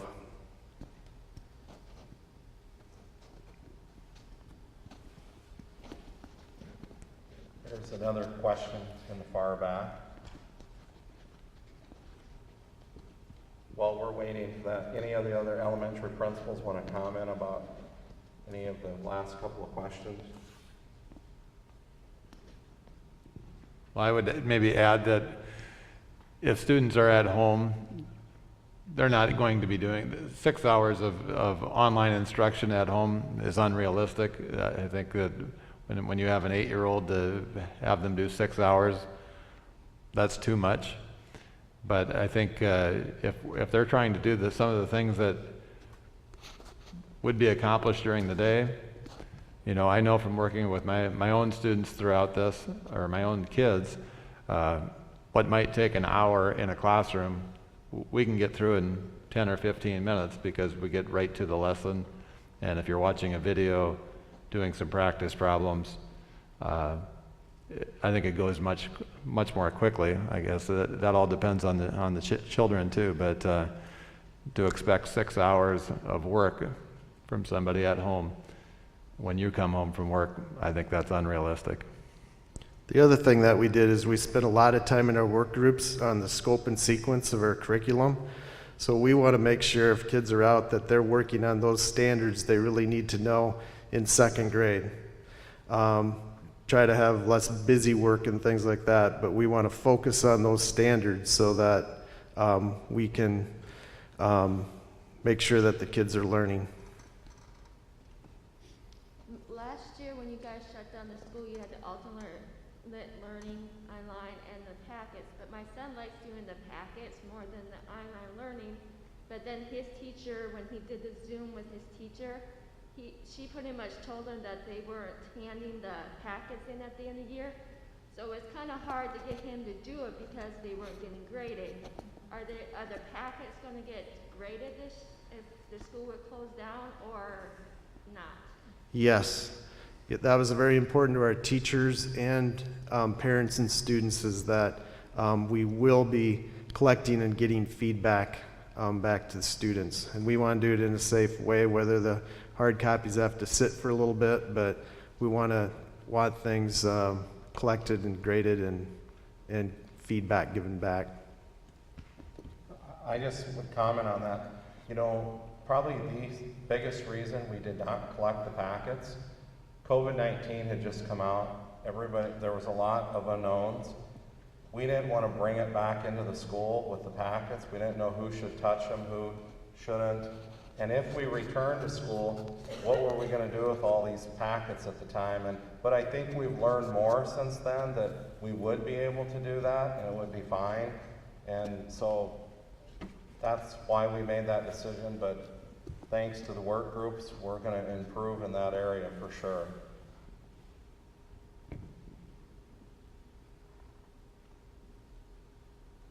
Okay, Mr. Metzel.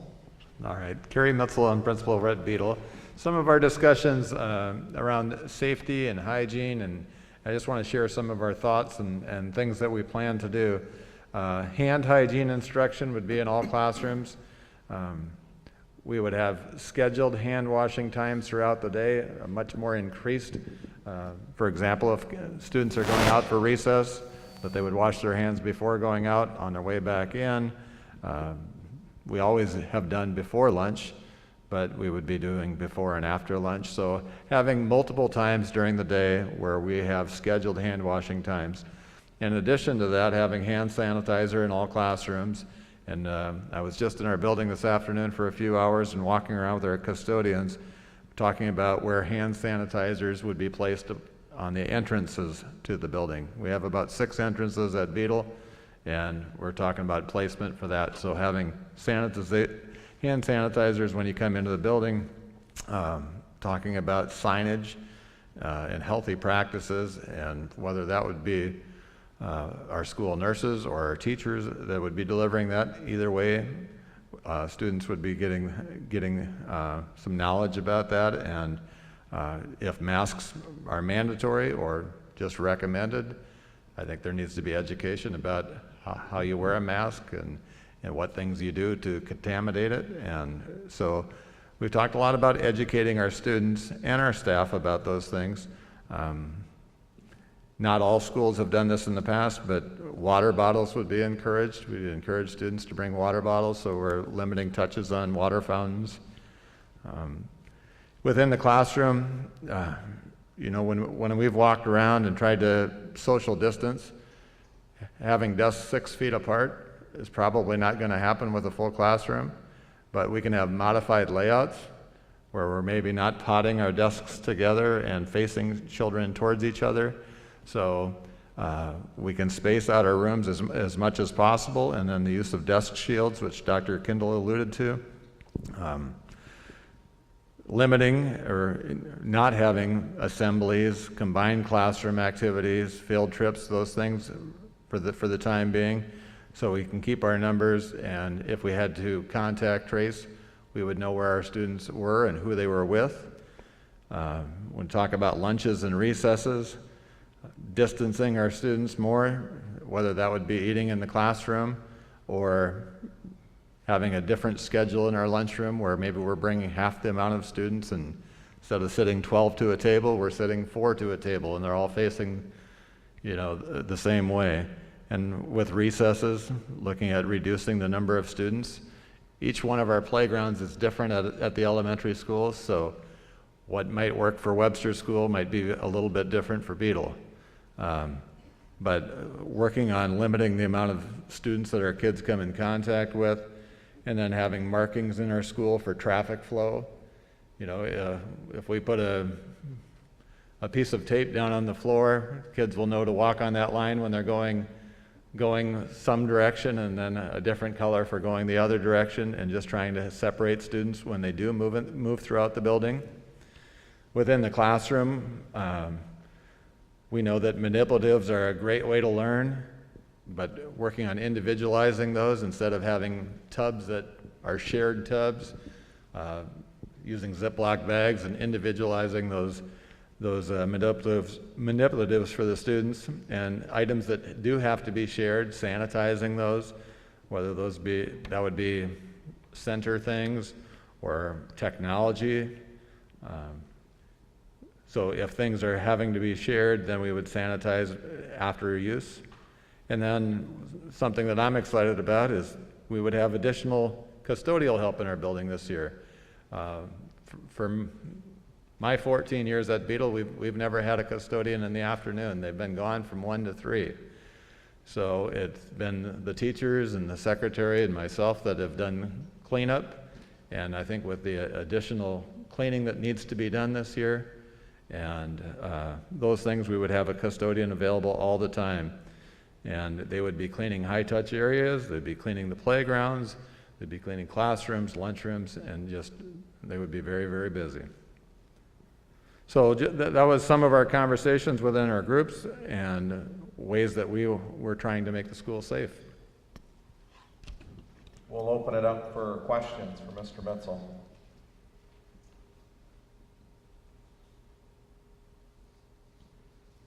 Okay, Mr. Duracek.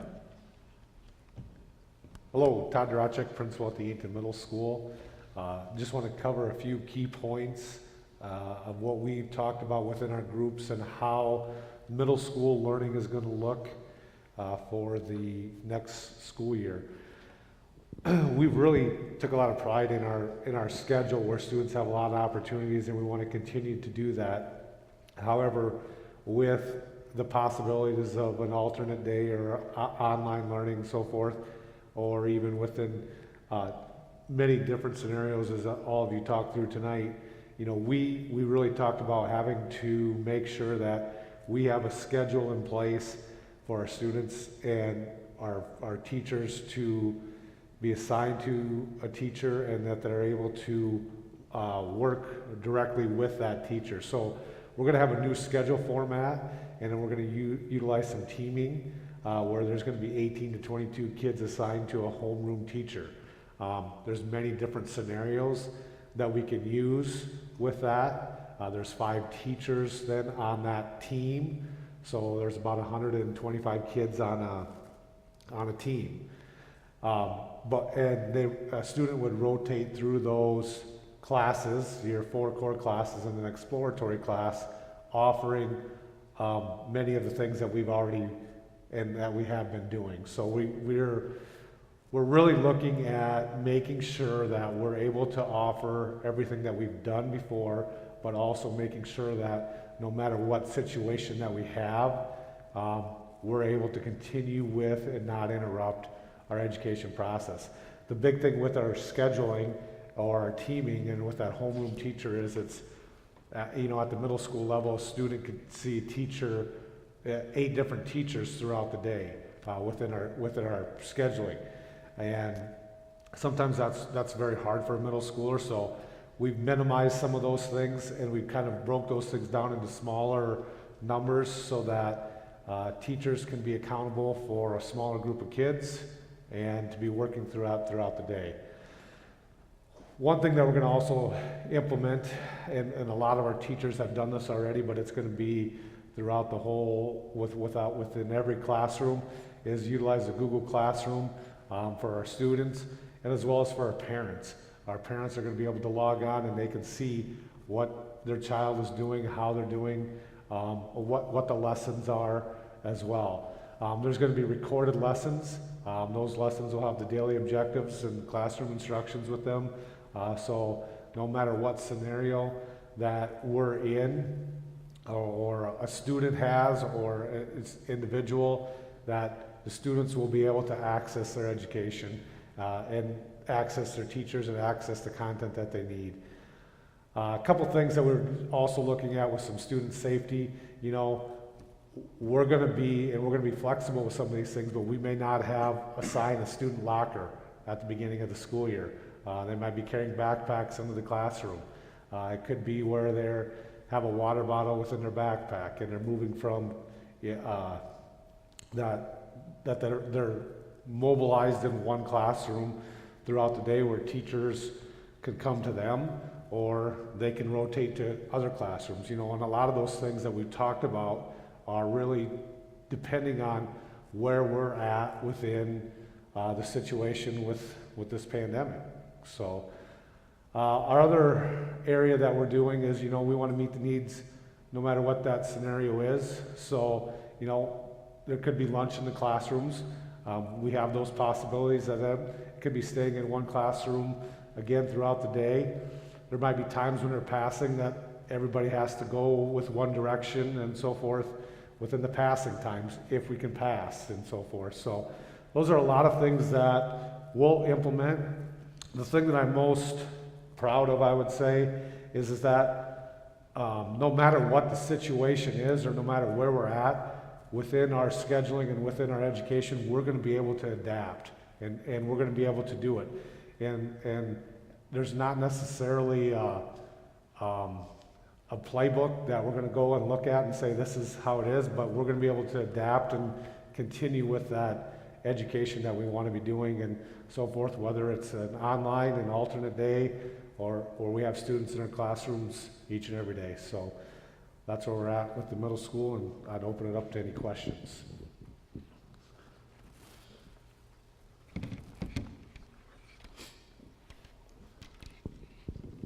Hi, Chrissy Lesher. I was just wondering about the fine arts and what that might look like, or discussions around band, orchestra, and art, or those sorts of things. I'm hearing a lot of potentials for classrooms in disciplines like English and math, I'm thinking, or reading, those sorts of things, but I'm wondering about the arts. Yep, fantastic question, and it's something that we've talked about and really had a lot of great discussions on and so forth. And within our schedule that we have, our students are going to still have all those opportunities to do those. It may look a little different though. If somebody comes down and says that we can't have 50 students in band, then we're not going to have 50 students in band. But what we want to be able to do is offer, maybe there's 5 or 10 students that work on some instrumental things within band, or a choral setting, or vice versa. So our goal with this is to continue to do the things that we're doing, but we're going to have to, if we can do them, we're going to do them like we've done them in the past. If we can't, we're going to pull things back in and look to make sure that, you know, they can get some part of it, but they might not be able to have what they've traditionally had. Hi, Stacy Nielsen. If I'm understanding what you're saying right, it sounds like the children might be in teams and the teachers may rotate into the classroom. The children stay put and the teachers do the rotating. Am I getting that right? That's a possibility, yes. Okay, and then how does that work with special needs for the sensory breaks, the occupational speech therapy? Does that flow with that? No, not necessarily. Those things all have their own accommodations that they would be at, and like I said, there would be things where, you know, there's going to be, each individual is going to have their own accommodations that they would need. So if there were special needs, then we would be following within their IEPs with where they needed to be and to do those sensory type places and so forth.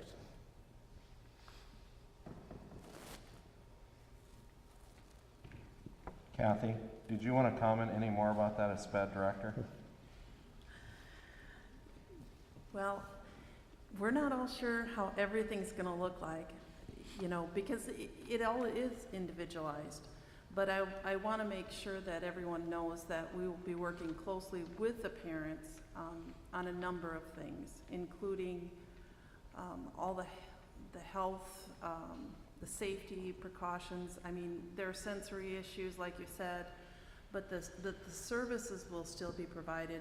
It might be a lot of changing of the timing, because, you know, it won't be all, the therapy might not always be on Tuesday at 2 o'clock, things like that, just because of the changes.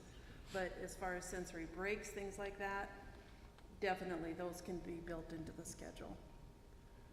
And I'll just add to that as well that, you know, it's what our philosophy with this is that no matter where, I mean, we could have it where we have students in one classroom. We don't want that necessarily. If we can have kids move and do that safely throughout the day, we're gonna try to do that. But if there's times that we have to meet those, you know, if we have to stay put, we can do that as well. So those are just things that, those are all options, and within the schedule, we're able to do all of those different things. Mr. D, you have a question? Yep. What are we gonna do about like the sports, basketball, track, and all that stuff? If they are having sports, are we about getting the kids to take their physical for the sports? We're going to address that here with Mr. Moores in just a little bit. Thank you. Good question. Yep. Mr. DeVore, was there any thought about at the beginning of school, instead of having the kids like congregate together before school starts, maybe having them go like immediately to a classroom so that they don't interact any more than necessary to get into the school, and maybe at the end of the school kind of do the same thing in reverse? Yes, that has been, we have discussed that, and within this concept that when students get to school, they're going to report right to the classroom. Those are things, though, that we're also going to need the help from parents. Is we can't have everybody coming to school at, you know, at staggered different times. I mean, there's gonna be some set times that, you know, school gets, the doors open, that's when we need you here, and when school is dismissed, we're gonna need the cooperation to get kids picked up and keep them moving. Because we're gonna be trying to do things, and like I said, I was a middle schooler once, and we all were, and we know how well we can keep our hands to ourselves and everything else with all those things. So I mean, yes, those are definitely gonna be emphasized, and we're gonna, you know, we're gonna do that at the school, but we're also gonna need our help from our parents too with following those things as well. So, thank you.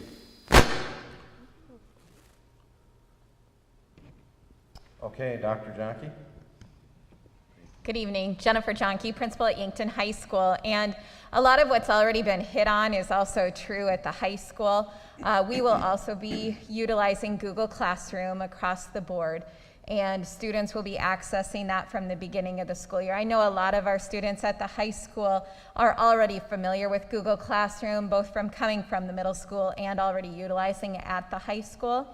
Also, all of our teachers will be recording all of their lessons, and that is true whether we are in school, alternating days, or out of school. They will be recording all of their lessons and posting those on the district website. So if there is a chance that your student is unable to come to school on a certain day, they can still access those lessons and feel as if they are in the classroom, just as they would if they were physically present. To address Caitlin's question before, no, we are not going to stay in one classroom. I'd be hard-pressed to come up with 2 students who have the same schedule. Because of the requirements for graduation through the South Dakota Department of Education, we have a variety of different schedules. So as a result, our students will be changing classrooms. However, our hallways will be one-directional, and students will be asked to only use their lockers 3 times a day, before school, during lunch, and after school. They will carry backpacks the remainder of the time so that they can get from one class to the next without congregating around their lockers and to keep moving. We will also be assigning different entrances to our students depending on their homeroom. So whereas most of our students all came in the front entrance or the back art entrance, it will now be spread around the school, and then students will come in and report directly to their homeroom every morning.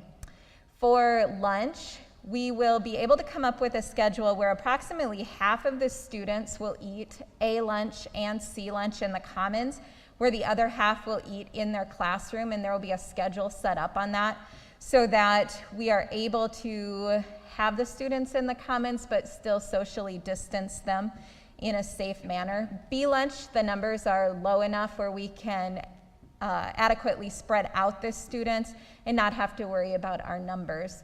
So those are ways that we are addressing those issues within the high school. When did you make a comment on music? Yes, I'll also follow up on the music as well. So with music and band, we are still waiting to see what's going to be deemed as safe activities with both band and choir, as well as the wind instruments and orchestra. Because our students need to have access to fine arts credits, we're not getting rid of those activities. However, if it is deemed to be unsafe to sing in choir or to play wind instruments, our students will still have access to those classes, but it might look a little bit different.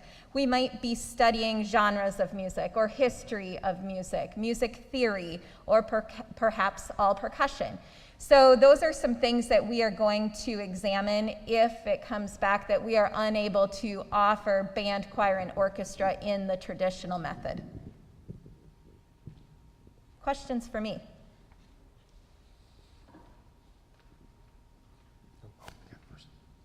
Mark Beese, I'm a counselor at the high school and was part of the work group. Dr. Johnke, would you also expand about our plan for orientation to be able to inform students about these new policies? Because I know a lot of teachers or parents have been concerned about the teaching aspect, and I think that's a real important part of our plan. Absolutely. So that's going to be a little bit different this year, where we are going to be bringing in students in to meet with their homeroom teacher, and there will be more information coming out on that, on what times those are going to be. And that will give the students time to go over with their homeroom teacher directions of classes, when they can go to their locker, what entrances they come into. They'll be able to get their textbooks. They'll be able to look at their schedule and things like that. And so that'll be a good time for question and answer and help alleviate any stresses or questions that they might have prior to coming to school on August 24th. Thanks, Mark. So for high school seniors, some people are graduating early, some people are doing the full year. I personally only have like 3 classes that I need to take. Would I be able to change my schedule at all? Because like internships are hard to find now. So would I be able to change it so I could take some of my mandatory classes sooner? Or is that a possibility at all? Stop in after August. Well, I'd probably even give it a week after August 3rd and meet with, I believe your counselor is Mrs. Kirshner. Yes, meet with Mrs. Kirshner. You're welcome. Hi, Amy Nelson here. I just have a question. If we do end up going to online class, what are the possibilities that teachers could have real-time classes, like at the time that they would normally have them online with the student for high school students, requiring accountability and attendance? And then how could we curb cheating if we go to online class with high school students? Those are my couple of questions. So. To answer number 2, I would be a millionaire if I could come up with the answer to that question.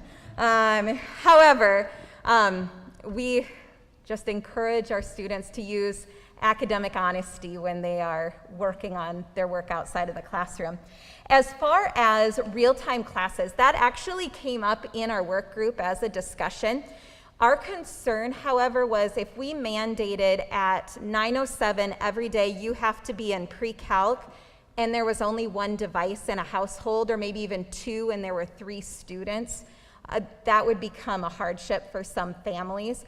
That's why we went to the recorded lessons, to be able to give families that flexibility of accessing those lessons when the device was available, or perhaps if they were babysitting their younger siblings, things like that, they would have that flexibility of going to those recorded lessons later in the day or when they had time. So that did come up as a discussion point. Maybe one other thing that I would add to that, excuse me, it's really a version of live streaming, you know, from the classrooms and trying to do that. We've talked a little bit, I don't know where Matt went. Oh, there he is. Matt's right there. You know, I think Yankton's been in a really good spot technology-wise. We've spent a lot of resources on technology and our infrastructure. We've done a good job of keeping that up. But I'll be honest with you, the COVID-19 and doing what you're talking about, that would really be ideal. Frankly, we were a bit overwhelmed getting to where we were at with what we did with online, but that's something that has really opened our eyes moving down the road, that we've got some work to do in that area, and probably along with every other district in South Dakota and elsewhere, that we don't have the capability to have it everywhere. We have it in certain places, but not probably at the amount that we would like.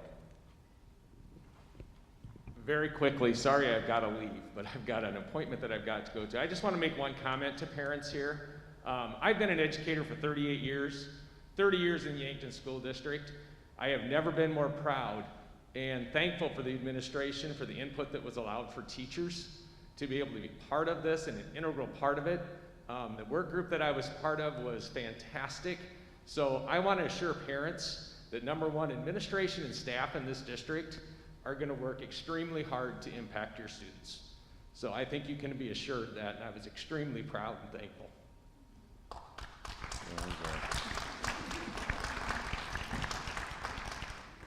Thank you, Mr. Beese.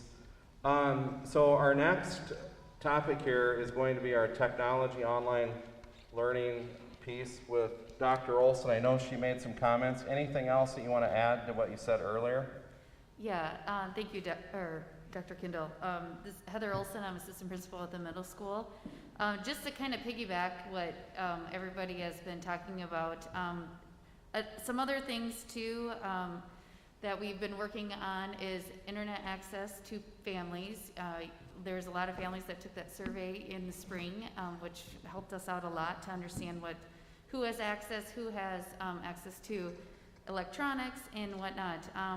Unfortunately, we don't have the free internet that was provided for everybody in the spring, but there are some ways and we have some plans going forward to help those families that may need internet, that don't have it, and if they have to all of a sudden be quarantined at home and they need some internet access, we have a plan in place for that. We've been working with VAST and Midco. Verizon has also helped us out with some hotspots for some areas as well, to gain some internet access.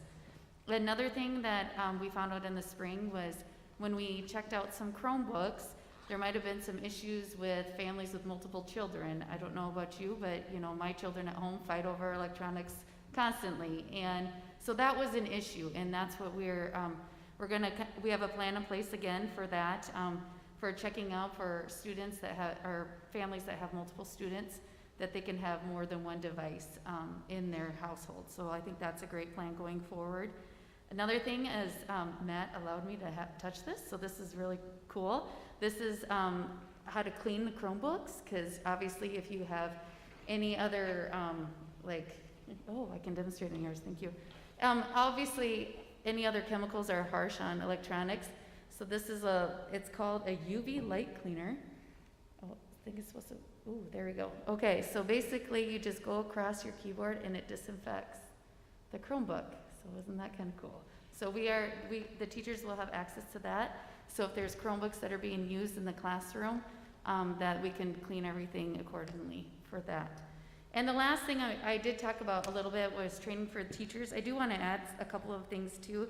Not only are we going to, have training for our teachers, but also for our parents. I know there was a lot of questions that parents called me. They're like, I don't know how to do any of this Google stuff. I'm like, yes, I would agree with you. But we will put together some little videos and put that on our website just for parents to understand what their own child is logging into, kind of what it looks like, what they should be seeing. And that, I think, just will help with the communication, maybe set some people at ease as well through this whole process. And just in case, like I said, in case you have to be home, you don't remember even how to do it, maybe it's 3 months from now, but you at least can go back to those videos, and that'll help you out and ease everybody's mind. Any other questions on technology?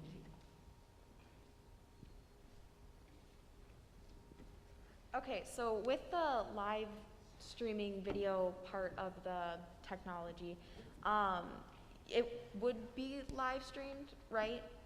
Did I hear that right? So teachers can do what's called Google Meet, which is very similar to Zoom. I don't know if you've dealt with that yet. So basically, teachers can do that, or they can just record it as well. Works exactly like Zoom does. And I guess the best part is too, so when I would save my Zoom videos, sometimes it'd be a little off, like your voice with your facial expressions and whatnot. So the good thing is it goes straight to your Google Classroom, so it uploads right away. It's really easy. Google also works really well with Edpuzzle, which actually kind of answers your question back there about holding students accountable. Teachers can see if students are watching videos and whatnot with Edpuzzle. So there's a lot of training that's involved with the teachers, which I think, again, will help all the students and parents. Did I answer your question? Yeah.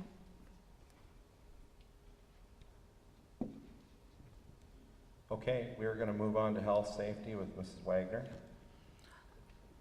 I'm Kathy Wagner, and I'm going to touch on some of the student and staff safety things that we've discussed, just the protocol throughout the day. One of the things that you may have heard of is a checklist for students and staff before coming to school. I know at the end of the year, I was coming into the office and I had my little thermometer and I would take my temperature every morning just as part of my routine. We are going to ask, and we're going to send home a checklist for every family to go through that list of items, and then same thing for staff. That would be the screening. The second point I guess I want to make is prevention, social distancing. I'm not going to go into that because Mr. Mitzel stole my thunder. I was going to talk a little bit about traffic flow, classroom setup, things like that, but he's touched on that. Outside visitors, that's one thing that I don't think has been mentioned yet. We will strictly limit to essential services. Now, some of our students might need outside counseling, or there are other service providers that do come into our school as part of special education, things like that. And we did have volunteers. We've always had volunteers, but that's something that we don't consider that those. I'm not saying that right. We're very grateful for those people. Same thing with Big Friend, Little Friend, but trying to limit the number of people coming into the building who aren't considered essential, like our healthcare workers. The third point is hygiene. There again, Mr. Mitzel touched on a lot of those things. Hand washing, sanitizing, more breaks in general to do those things. I think we're going to need some repeated education, not just hit it once or twice, and I think a gentleman out over there mentioned that is we need to do that, and it's not just with the young ones. The middle school, high school will need those reminders. I think equally important. Keeping hands to yourself. I know the fist bumps, just keeping your hands to yourself, and maybe we all know the young ones it's hard to keep your hands to yourself, but even the older ones, high school, middle school, wearing masks, water bottles, limit sharing materials. Mr. Mitzel touched on that, manipulatives in the classroom, things like that, but trying to limit those. Those are things that are in the forefront of our mind as far as cleaning shared work areas. That includes not just doorknobs and things like that, but also common workspaces, teachers lounge, copy machines, things like that. Those are all areas that are going to need repeated cleaning, a protocol for that. And the last point I want to make is the response to symptoms.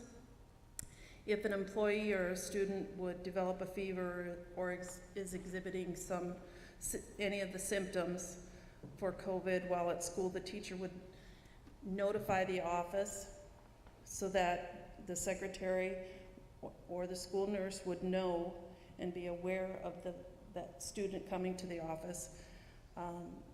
They would put a face mask on if they didn't already have one, and then travel to an isolation area.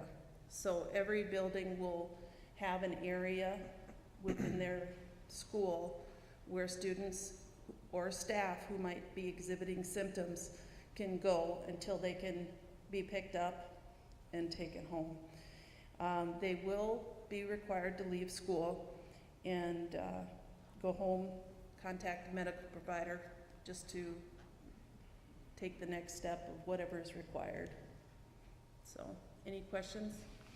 We talked a lot about that already. So, one more thing on that. We will be sending home a checklist information sheet to all of our parents, and we will not be doing the temperature checks every day with all the kids when they come to school. We need our parents to help us with that and to do that before they come to school. But as Kathy mentioned, if symptoms arise at school, then we'll do what we need to do at school. And one other thing, I know it's getting long here, but I think it's important that we are hiring 2 additional half-time nurses that will be part of our district, and that will be very helpful during this time.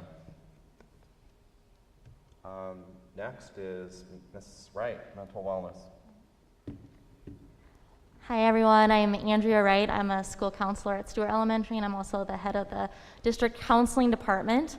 Like Dr. Kendall says, I'm going to be talking about mental wellness. I'll try to keep it brief here, but throughout all this pandemic, we've kind of realized that not just our physical health is really important, but our mental well-being is also very important. You know, families, staff, students, we've all had changes that we've had to deal with, and maybe some challenges because our routines are all up in the air. You know, we're not able to do the activities maybe that you know, were keeping us mentally healthy. And so as a school counselor and as my department, we kind of talked about this. We want to really focus on and make sure that parents understand that our focus is always going to be the social and emotional well-being of all of our students and our staff as well. And so as a department, we've kind of worked together from elementary all the way up to high school to develop a flexible plan. Obviously, things change as well, but to make sure that no matter what the school year looks like, whether it's online or offline, we're meeting face-to-face, that we are able to meet those social and emotional needs of all students. And so some of the things that we have been talking about and what we're going to be doing is if we meet in school, obviously, we are going to be adhering to the CDC guidelines. We're going to be adhering also to the district guidelines as well, but working with teachers, working with parents to make sure that those mental health needs are being met for all students. If we are offline, we are going to make sure that we communicate office hours to parents. If we are meeting online and we're out of school, we'll have some office hours as well as contact information where parents can reach us, and so that we can be able to provide those services and make sure that, again, we're meeting those needs. We're lucky in our town that we have a wonderful community agencies, community mental health agencies that are great to work with, and we're going to continue communicating with those agencies to make sure that we meet the needs of all of our students and families as well. The other thing that we are going to continue to do periodically is provide resources, mental wellness resources, and we're going to post those online. We did those back in March when we first were out of school due to the pandemic, and we hope that these resources are useful to parents, to students. You guys, any questions? Okay, Mr. Beets. Okay, I'm Jason Beets. I'm the school district business manager as well as the director of transportation. And a couple of things that we've been working on in preparation for the year. First and foremost, we are going to offer transportation as we have in the past to all the rural areas as well as our in-town pickup points. Knowing full well this is a service that we're providing, parents can choose to not have their child ride the bus. So in that vein, this year, for the first time, we're going to ask families to re-register for the bus service as well as sign a waiver. School busing is inherently different than the classroom. In fact, with the limited amount of spacing that we can do on a school bus, it is going to be a little bit riskier, so parents are asked to sign that acknowledgement of risk. But we are happy to provide the service, and we're asking families to do that by August 10th so that we can continue to plan our routes and be ready for the start of school. So this week, on Tuesday, letters went out to all bus families, and those letters then should be received, if not yesterday, today, tomorrow. And families then have some direction from us as far as what we're going to be offering for service. It'll look very much similar to what we've done in the past. But some of the things that we're doing on the buses in particular to disinfect, we've bought some electrostatic fog sprayers that are going to be able to allow us to sanitize buses before and after each trip, as well as providing sanitizer and disinfectant on buses and helping keep the touch areas as clean as we possibly can. Drivers will wear masks and or face shields. That has already been decided.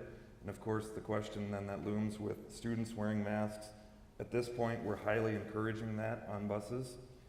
And other measures that we're going to take are going to be to load students from back to front and distance on the bus as much as we can, and understanding that family members will be asked to sit together and do what we can to minimize the contact and movement back and forth. So those are some of the highlights on transportation, and families that have been riding the school bus can look for a letter from us that has already gone out and contact my office or check our website for any additional questions. That it's all laid out on the school website at this point. So any questions for transportation?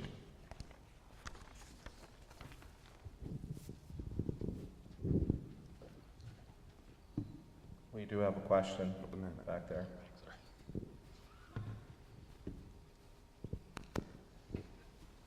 When it comes to after school, my kids are in elementary. The Boys and Girls Club was the drop-off pickup area for all of the elementary kids. And then they did a thing where a lot of kids would wait in line with the Boys and Girls Club. Are you guys still partnering with the Boys and Girls Club for kids that are going there? Have you guys talked at all about the busing situation after school and where kids are going, things like that? To answer the first part, yes, we have met with the Boys and Girls Club, and we are going to offer the same services that we have been offering. So we've asked them then to provide us assistance with Boys and Girls Club staff on our buses to help us make sure the kids are following safe practices and whatnot, to getting them from the elementaries to the club and to the academy after school. So all of those things, it should look the same. That is a lot of kids to transport in town. We recognize that, and we're going to do what we can to offer that service. I wasn't even thinking. So in the morning, I believe the kids because we're out of town, I believe they come into I might be wrong on this, but they come to the middle school and then they get on a different bus that takes them to each school. Is that correct? Is that the way it was going? Not in the mornings. We do, but we do drop at all schools in the morning. In the afternoon, we do an exchange. Okay. Then, yep. So we're I just wanted to continuing be clear on that.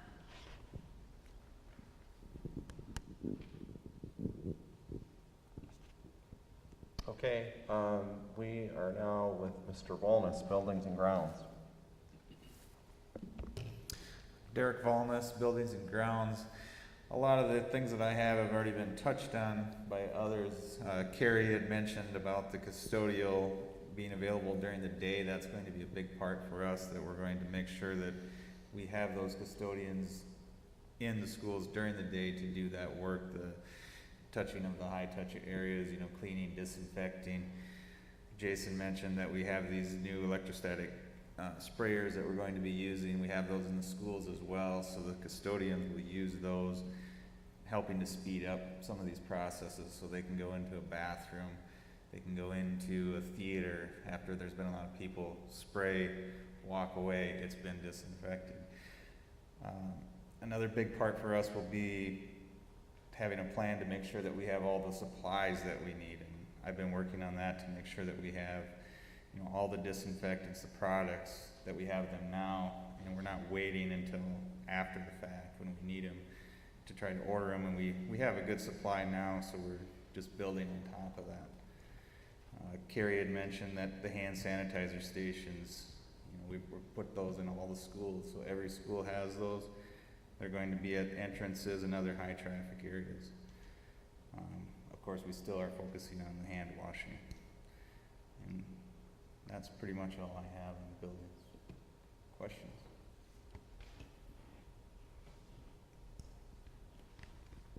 Okay, food service, Mrs. Kramer. Hi, I'm Sandy Kramer. I'm the Child Nutrition Director.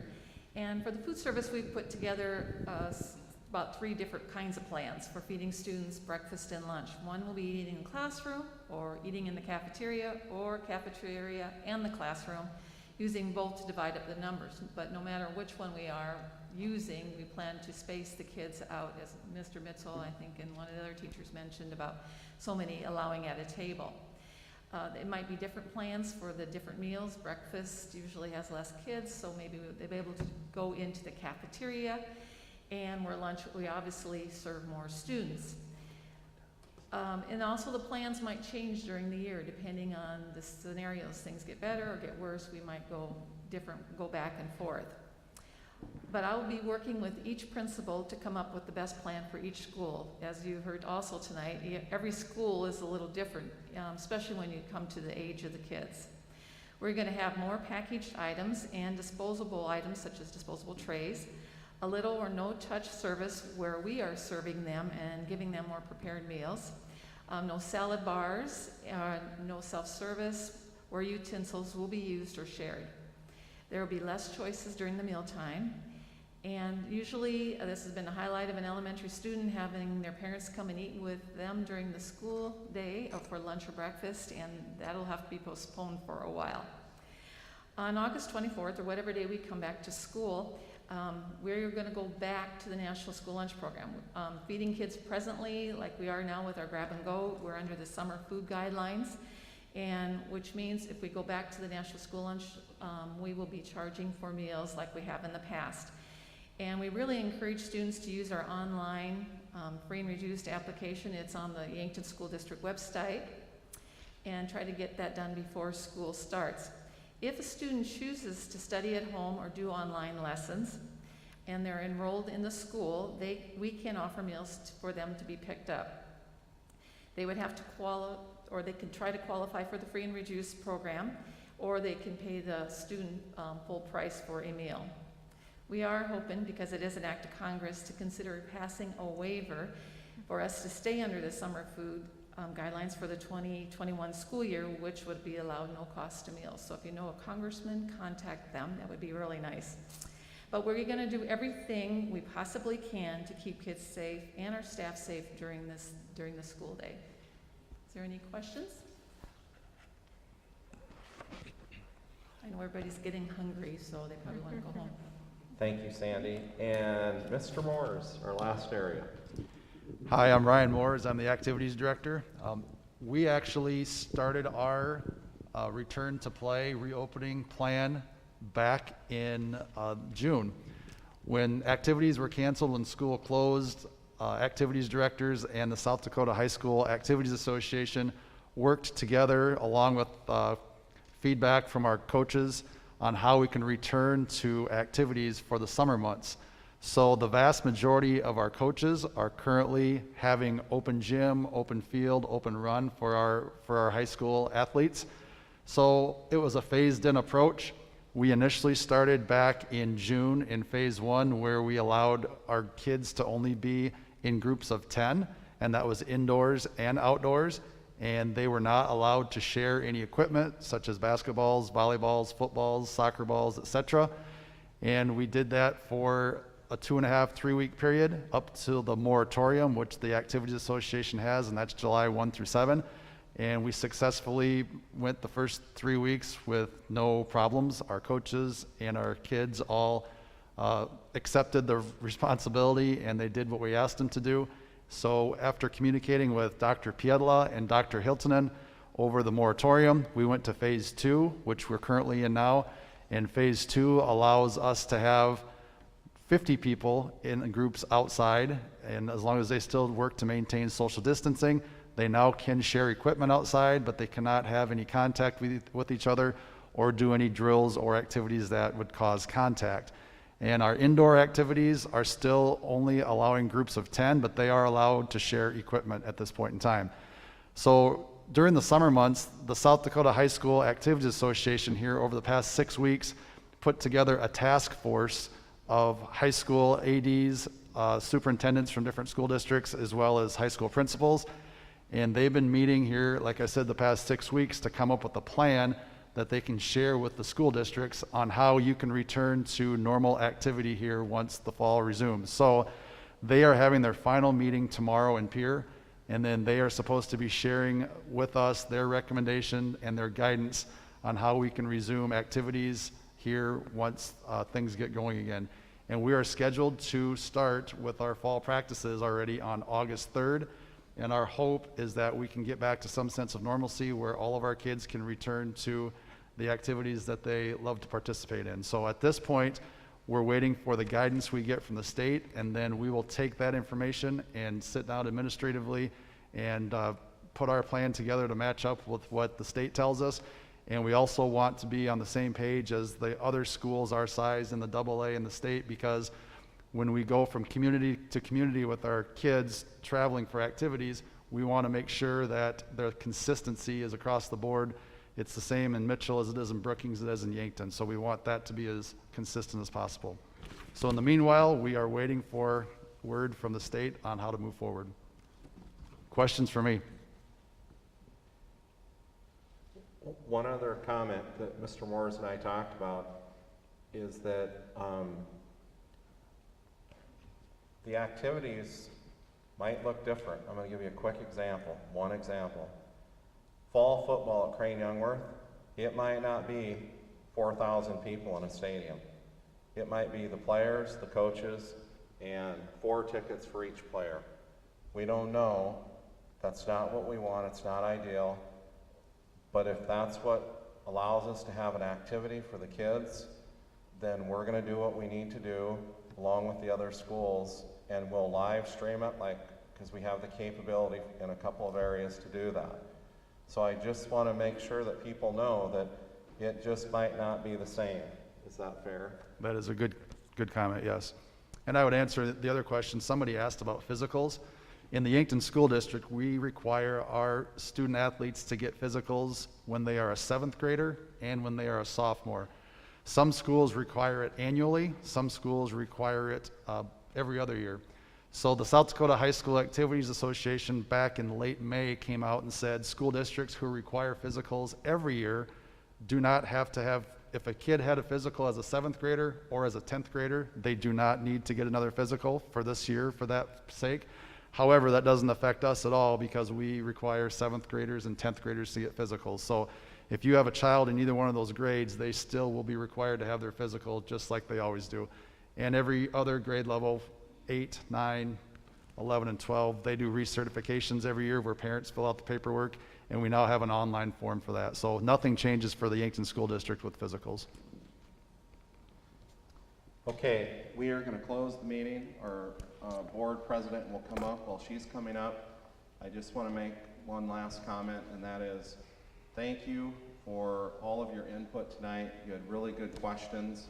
And as we move through this, not only leading up to opening, but discussions about masks and all the other things that are going to happen here, I just want you to know that we're modeling to our kids how to do it the right way. And the right way is to come together, respect each other.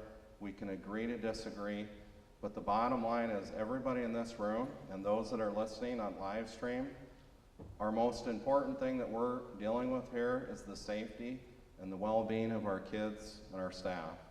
And so let's continue to work together, agree to disagree if that's what we have to do, but please respect the decisions that are going to be made, and we're going to get through this.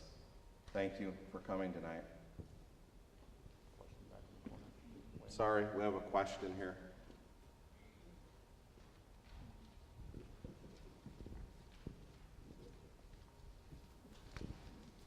Sorry for all the questions, but with the packets, when those, I had a couple that kind of came through on my phone here.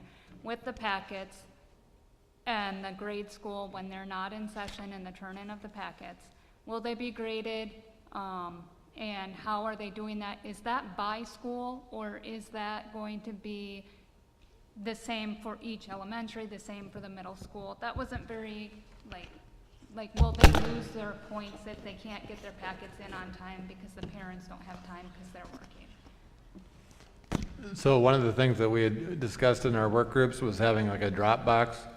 So when we were doing packet pickup last time, we had our vestibules that were open, and we were talking about doing something very similar. So it would be open 7 to 7, or a longer period of time, so parents that were working different schedules would have a chance to drop those off.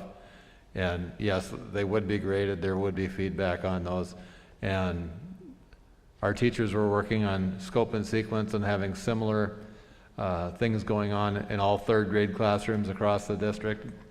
Lesson delivery might feel a little bit different, but being real similar on where you're at in your curriculum, what standards you're hitting. So that would feel very similar for every 3rd grade classroom across the district, or every 4th grade.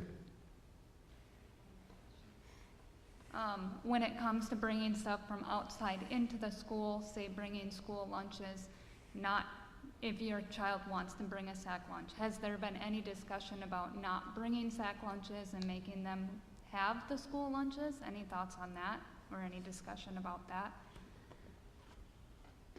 Sandy, my mic's off, sorry, can you address that? Could you repeat the question? The question is has there been any restrictions set up on kids bringing stuff in from home? So like bringing a sack lunch from home? If I understand you right, you were asking about bringing in sack lunches. Yes, that hasn't changed. That's still the same. If students want to bring in their own lunch, just like they have in the past, they can.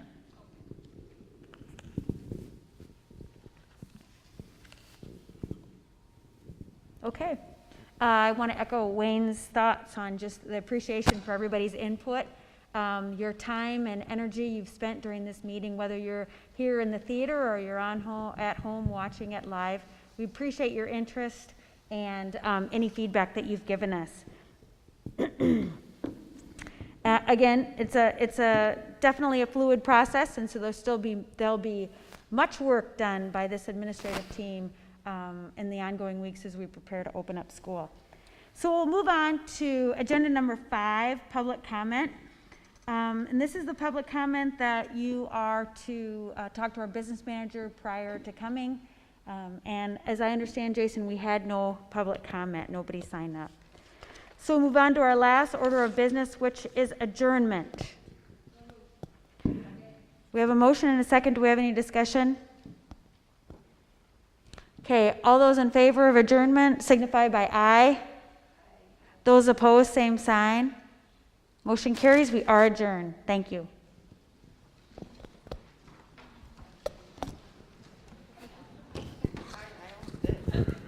Sorry, I have a mic, so you're going.